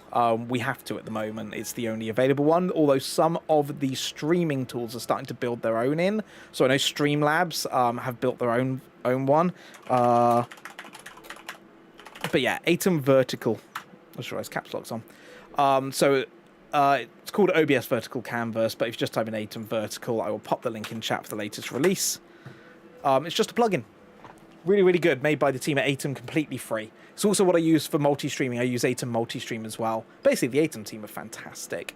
Please do support them because they are doing amazing stuff. And they're basically, they solved the chicken and egg problem. Twitch's chicken and egg problem of how do we enable vertical streaming to compete with TikTok and YouTube Shorts and stuff and YouTube Live.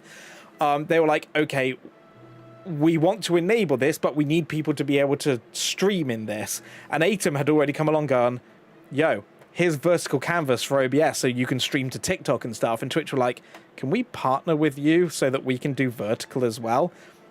Chicken and egg, which comes first, streaming vertically or the ability to create vertical streams, you know. So yeah, Atom Vertical is the one you want, Zeebs. Also, Zeebs, what would be jobs to look for a civil servant looking to move into private sector who currently does information management and dabbles in Power Platform? Power Platform's incredibly powerful. So we're moving into enterprise tech here for chat. Power Platform is Microsoft's, it used to be no-code solution for doing automation and apps. These days, they now refer to it as low code because you need to be able to code. But it basically consists of Power Automate, or Flow as it used to be called. You've got Power Apps, you've got Power Agents, and there's another one as well. You got Power BI as well for like reporting. But Power Platform is basically Microsoft's kind of attempt at making a more easier to use analytical workflow mobile app thing. So if you dabble in Power Platform, that's really, really good because a lot of organizations want to use Power Platform, but they don't have the experience on how to use it. And that's a really big blocker for a lot of them. It's a huge blocker to a lot of them being able to actually get into it. The one thing I will say, aka.ms/cert poster. So this is the Microsoft certification poster. You can go to aka.ms/cert poster to get to the latest version of this at any time. They do have a Power Platform related certification. So the first thing I would say, PL900, Power Platform Fundamentals. The one key thing, if you want to move from public sector to private sector, the one thing they're going to ask for, Zeebs, is certifications. Prove you can do this stuff. Experience is good, but certifications matter more in the Microsoft world. They just do. If you don't have Power Platform Fundamentals, go and get it. If you do this day to day, you should be able to just take the exam and fly through it. There is an online training course for this that's provided for free. It will teach you everything you need to know. It takes about a day and a half to get through. But PL900 Power Platform Fundamentals, vital. You need the piece of paper. Beyond that, you can do things like Power Automate Developer Associate. So it depends which route you want to go into the associate ones. But they do actually have as well Power Platform Solution Architect Expert. If you hold one of these certificates, you can be commanding a 6-figure salary at an organization that wants to do Power Platform. Not only do you know Power Platform to an expert level, but you are a solution architect for it. This is one of the most valuable certificates you can hold with Microsoft right now. It is not easy to get. And I am not kidding. This thing is blooming difficult to pass. Like, you need to know your stuff. But if you can do this, and effectively you can then do Dynamics 365 stuff, oh boy, you are so desired.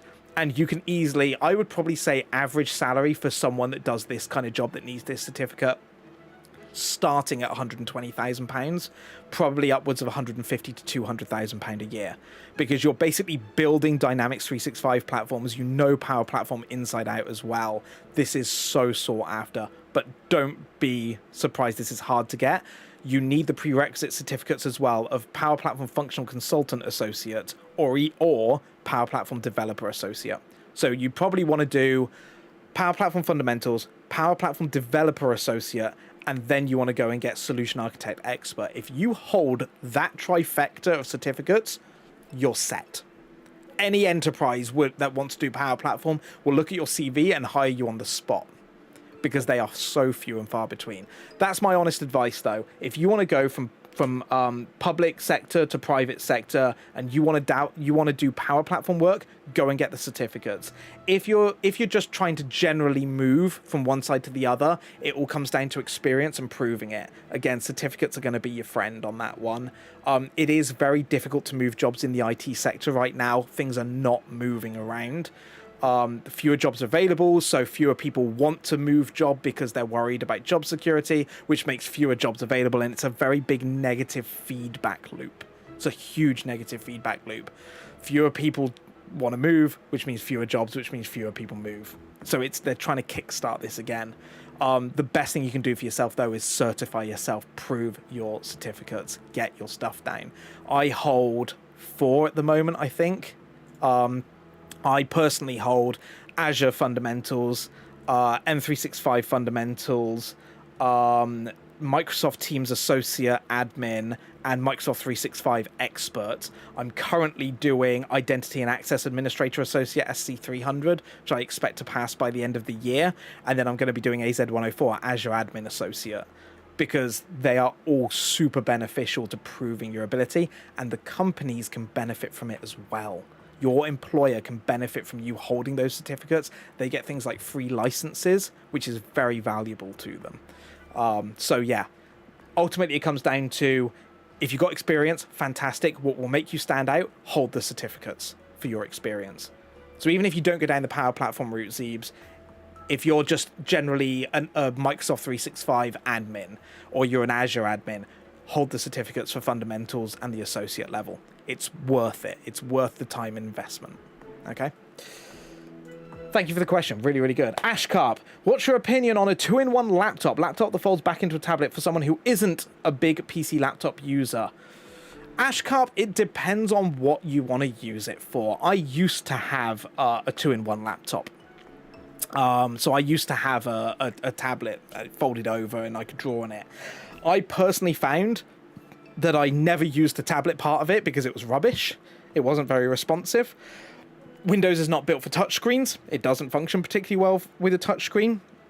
And anytime I actually was carrying my laptop, I'd accidentally touch the screen and I would trigger things I didn't want to. I personally think that unless you have a very specific use case for it, like you're a graphics designer working on Windows, in like Photoshop or Illustrator or something like that, unless you have that kind of specific use case, you are throwing money on stuff that you're not going to use. You're throwing money on technology built into that laptop that is wasted. And you will invariably get a worse result overall. Like, if you can choose between a 1080p touchscreen panel or a 4K OLED panel that's not touchscreen for the same laptop and it's the same price, go with the 4K OLED. Just get the better quality screen, forget the touchscreen. That's my opinion. Unless you have a very, very specific need for that, don't bother with a 2-in-1. They're spending money in areas that could be better spent elsewhere on improving that laptop's performance and power. So that's my opinion. That comes from experience. Yeah, no worries. If you've got any follow-up questions to that, if you want to add any context to it, feel free in chat and I'll revisit. Crazy Yo, would a SharePoint certificate be worth pursuing? Yes. Every large enterprise in the Microsoft world uses SharePoint, and I will tell you now from experience, 95% of them use it wrong. they treat SharePoint like a network share, where we're just going to create a library and create folders, and then we're going to create more folders, and we're going to dump those files in folders, and they go with the mindset of a traditional folder structure. That is not how SharePoint is meant to work. SharePoint is meant to be a hub and spoke style platform where you create libraries depending on the unit or area that you work, the department that you work in maybe, or the field you work in. You dump all your files into that library, and they're sorted and organized by metadata, by the tags you apply, by the content of it. Like a library in real life, you don't create, different bookshelves for each category of book. You shove all the books in the library and they organize them by the metadata. Are they fiction, non-fiction? Is it by a particular author? Is it on a particular subject? And from that you go and find it. Metadata is data about data, for anyone who doesn't know. So basically it's saying, I have a file, the metadata then tells you that this file is a Word document and it contains information about this subject and it's got these images in it. I know you probably know this, but just explaining it for chat. So yes, SharePoint certificates also highly sought after. People that actually understand how to use SharePoint and implement it into an organization, hugely sought after. Delty, you're thinking of getting a tablet. You're not sure if you want to pick up an Android tablet or get an iPad. Would it be ideal to have an iPad when you own an Android phone, or should you aim to get a high-spec Android tablet? First question I'm going to ask back to you, Delty. What do you want to use the tablet for? This will genuinely decide the outcome of what I say to you. Because I've always had iPads, but then I'm very much in the Apple world. Unless it's a very specific thing that you come back to me with, my answer will be straight up an iPad. But it is very dependent on what you want to use it for. So I'll wait to see what you say before I answer it.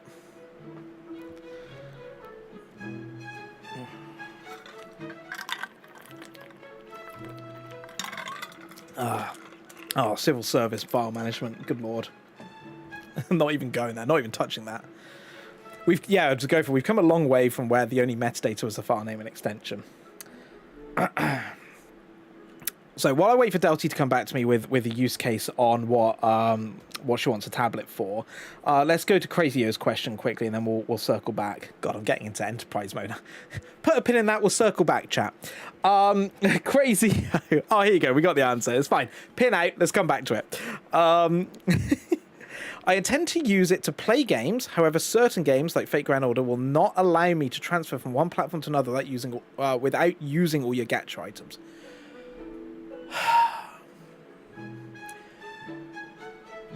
This is really tricky. If it's purely for gaming, this is very much, it depends how much you want to spend. You can get some cheap Android tablets that frankly aren't worth like the material that they're built from. They're terrible. If you're going to get an Android tablet, you need to spend the money and get a half decent one, because otherwise you will find it slow, sluggish, stutters, and it's just generally, I'll be honest, crap.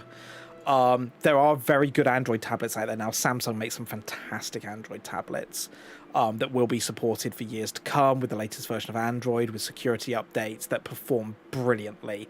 Gaming-wise,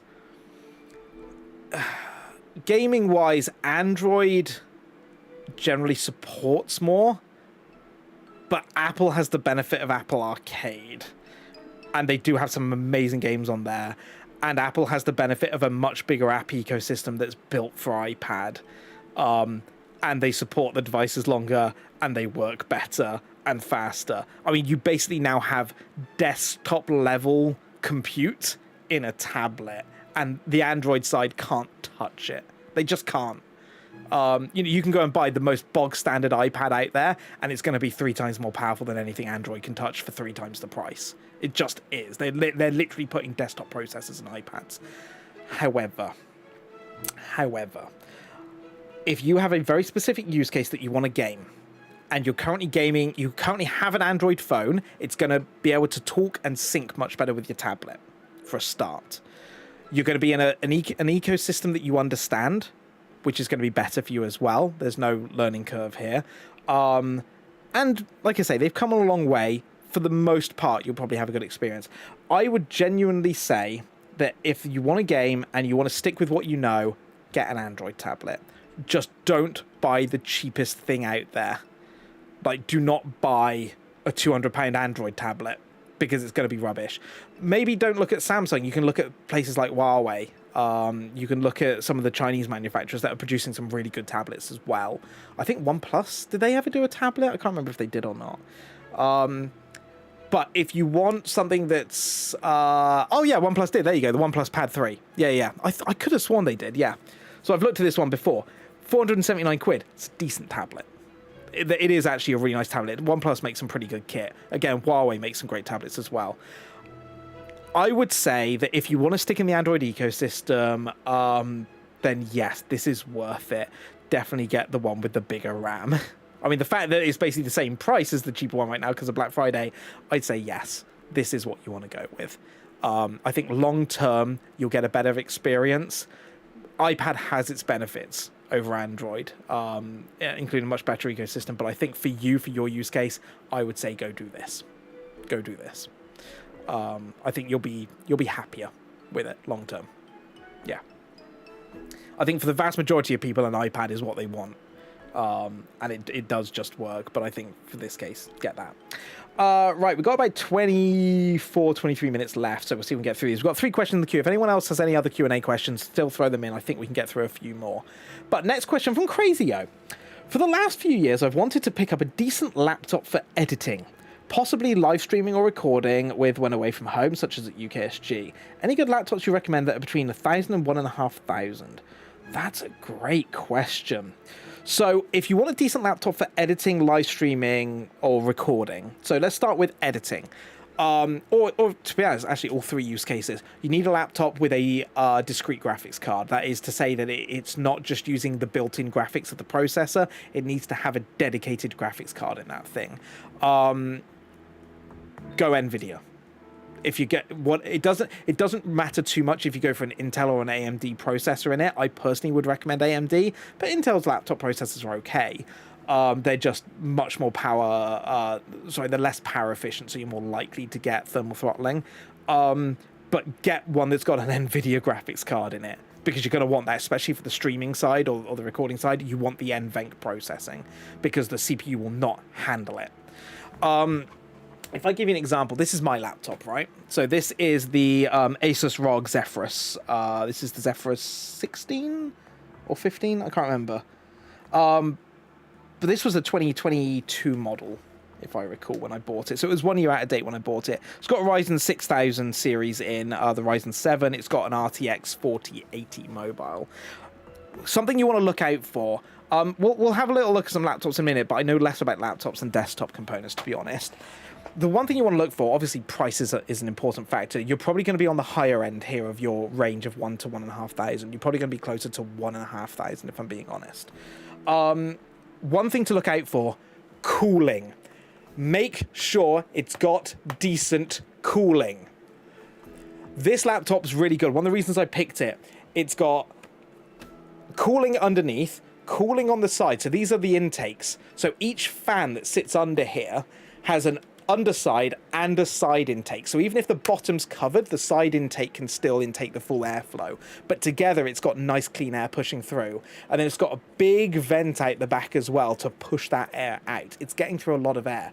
What's really nice about this laptop, though, hopefully you'll be able to see this, when I open it up, one of the things you'll notice is that the bottom side here, have a look at the screen.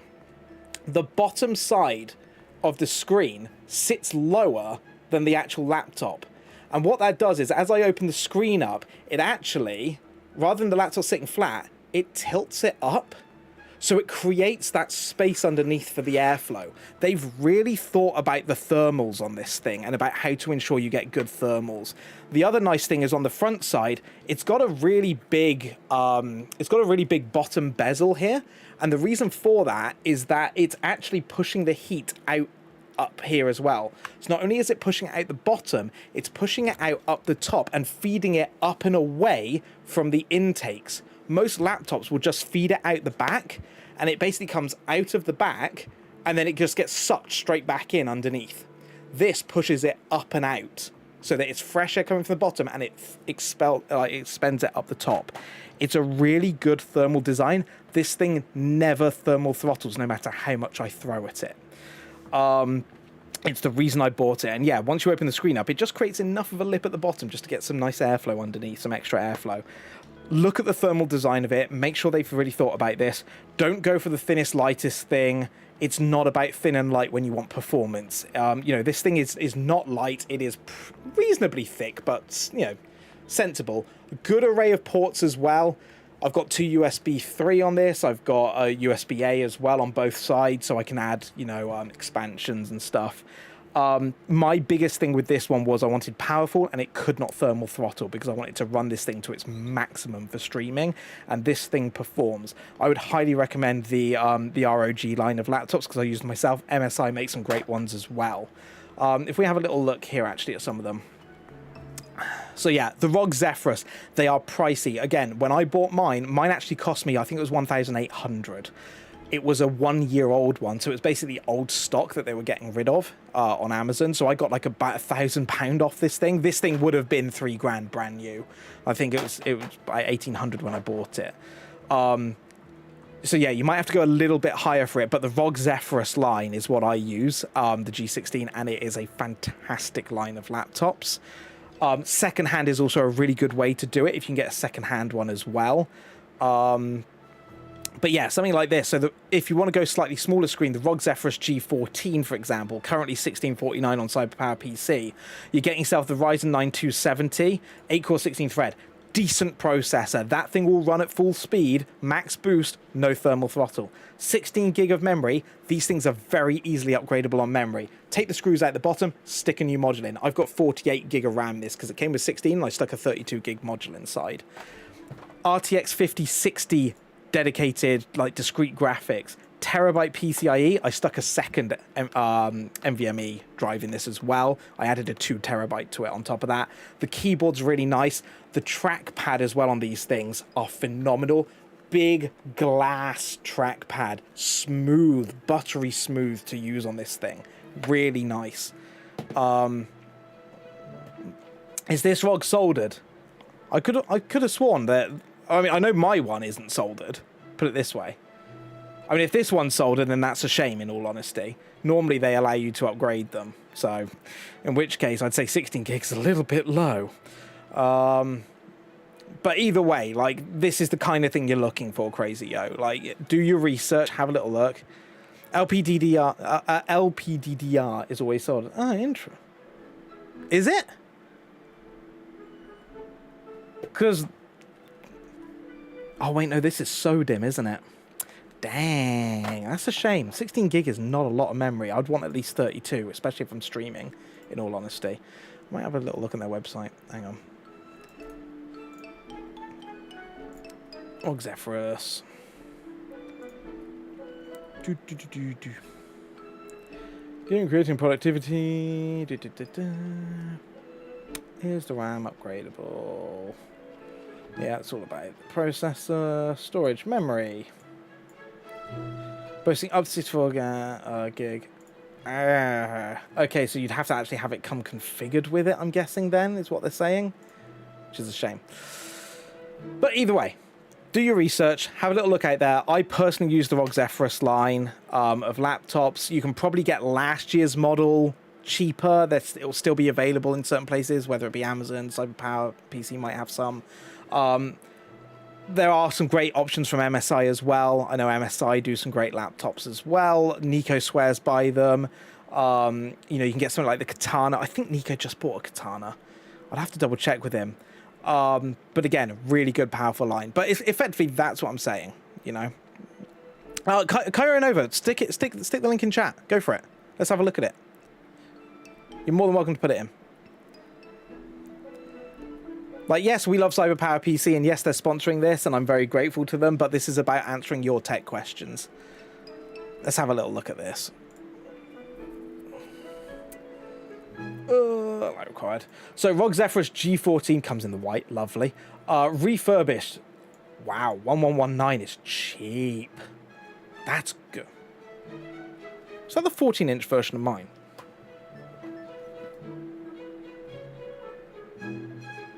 because mine's the GA503. This might be the one that replaced mine, but this is the slightly smaller one because mine's the 16-inch. I'm going to be honest.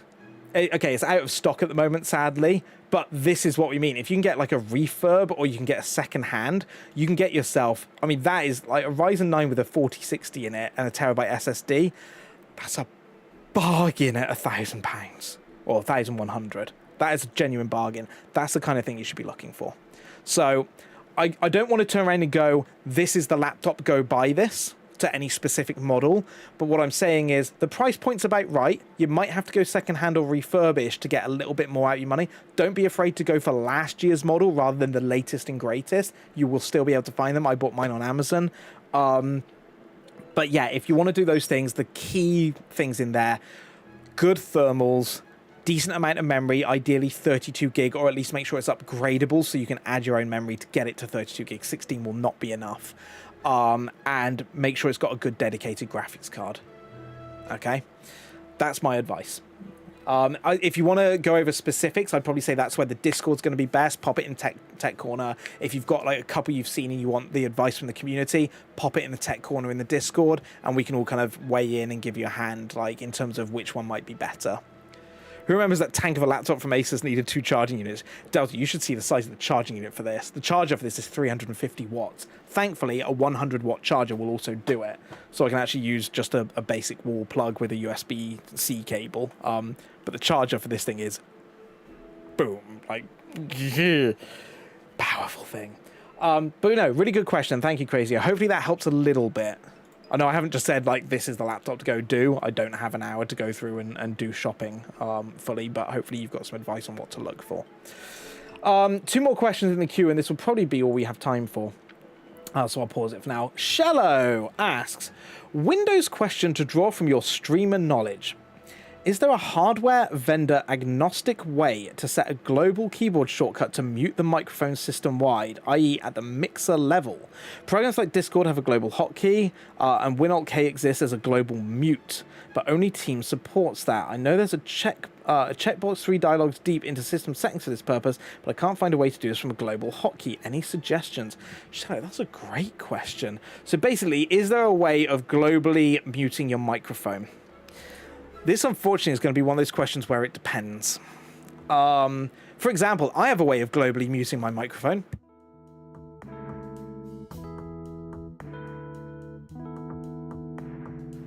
It's got a hardware mute, which is really handy to have. Likewise, because this is controlled through Wavelink, I can globally mute this in Wavelink as well, and I could set a global hotkey for this. I might have to use a third-party program for it. Oh, God. What's the name of it? There's a really popular hotkey program for Windows, and I can't remember what it's called. Someone in chat might know it. Yeah, that's why it's Auto Hotkey. Thank you, Gopher. I think Auto Hotkey can do it. But it depends whether it supports that specific thing. What you may have to do instead is, especially with the new Wavelink program that's coming out, that's in beta, I'm pretty certain it supports any microphone.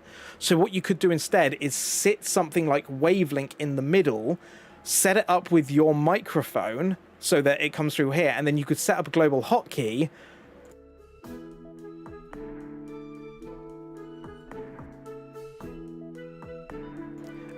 That might be the way to do it. It might be a case of, rather than trying to use an OS-based mute, you need to use an audio mixer product that allows you to globally mute your microphone at that level before it goes out anywhere.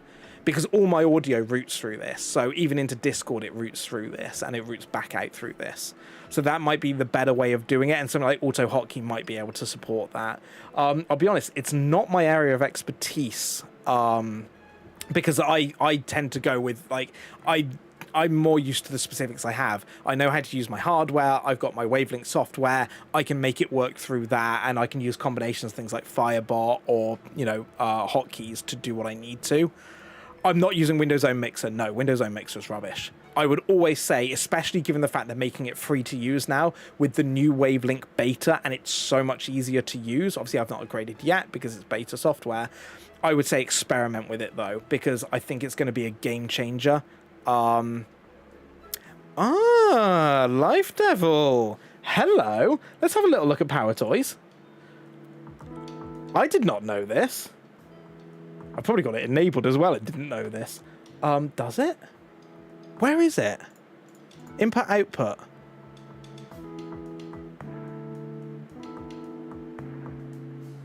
Oh, they removed it when they added Win-Alt-K.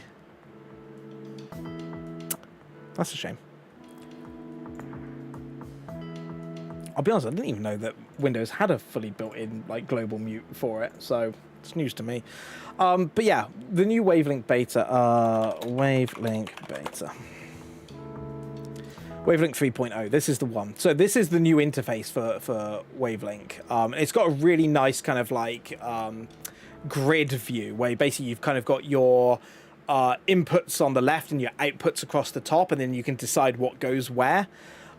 Which is fantastic, and I believe this will start supporting third-party microphones or any microphones that you have. So you can basically add your microphone as an input channel, and then you've got your output channels, and you can basically then just set a global mute for your microphone input. As long as the other applications aren't trying to grab your microphone direct, they're trying to grab it through Wavelink, it should just work. But it's obviously customizable and stuff. But I believe that this doesn't require or won't require anything additional. I haven't looked too much into it. I just had a look when they announced it. But it looks to be a really, really powerful bit of kit now. Like, super powerful. Yeah, so Wavelink 3 is open to everyone. You don't need an Elgato microphone interface or Stream Deck Plus to use it. Plug in any mic or audio interface you're ready to mix. So my personal advice, if I was trying to solve this, is rather than trying to find a way to trigger the, like, you know, trigger a global hardware thing or find something that I don't think exists, I would start using a proper audio mixing interface like Wavelink, and I'd control it through that, because that gives me much finer control over what audio is going where. So that's what I'd personally say. You can actually try it right now. It is available right now, so you can go and download it. So yeah, it's on Reddit, so you can go download it if you want to. Okay. Cool. Let's, in fact, you know what, I'll just send you the link here. I don't know why it takes you to Reddit, but there you go. Anywho, right, there's that question. Shadow, if you want any follow-up to that, by the way, as well, Discord's probably the best place. I'd say Discord. Loki's got the last question. Loki says, this is not in bad faith of the sponsor, but why do you think they're shipping 5200 mega transfers RAM with AMD CPUs instead of the sweet spot of 6000 for gaming PCs? That's a really good question, actually. It's a really good question. So, I'm just going to be real for a second here. The vast majority of people... So what Loki's talking about is here, with these PCs, the memory they're putting in is 5200 mega transfers. It used to be referred to as megahertz, but now it's mega transfers. It's basically just how many transfers it can get through per second. And so how fast the RAM works. Just being honest, the vast majority of people will not notice a difference between 5200 mega transfers and 6000 mega transfers. They just won't. There is a difference, but at that point, it's negligible. If you're running a super high-end setup, like a super high-end streaming setup, or a super high-end gaming setup, I should say, you're trying to do 4K gaming at like ultra, like ultra settings, it will make a difference. It will. That will make a noticeable difference. For the general person playing a game on Steam on a 1080p monitor at 60 FPS or 120 FPS, or for someone who is, doing a lot of productivity work, again, unless you're doing like high-end video editing or graphics editing, it's not going to make a difference. It just won't. Why are they shipping 5200 mega transfers? Because it's cheaper. It's also more stable. So the other thing to recognize is that as the mega transfer rate increases, basically as the speed increases, the instability increases as well. It becomes much, much harder for the hardware to track everything it's doing, and that instability starts creeping in, and that's when you start getting blue screening and you start getting weird things happen when it cannot keep up with the speed. 6000 is kind of the cutoff right now, where anything beyond that and things start getting very unstable very fast. Likewise, you need to have really high-end RAM to keep 6,000 mega transfers stable. You noticed when you updated my BIOS that your RAM clock reset. Had I noticed I was lacking some frames in your games? Yeah.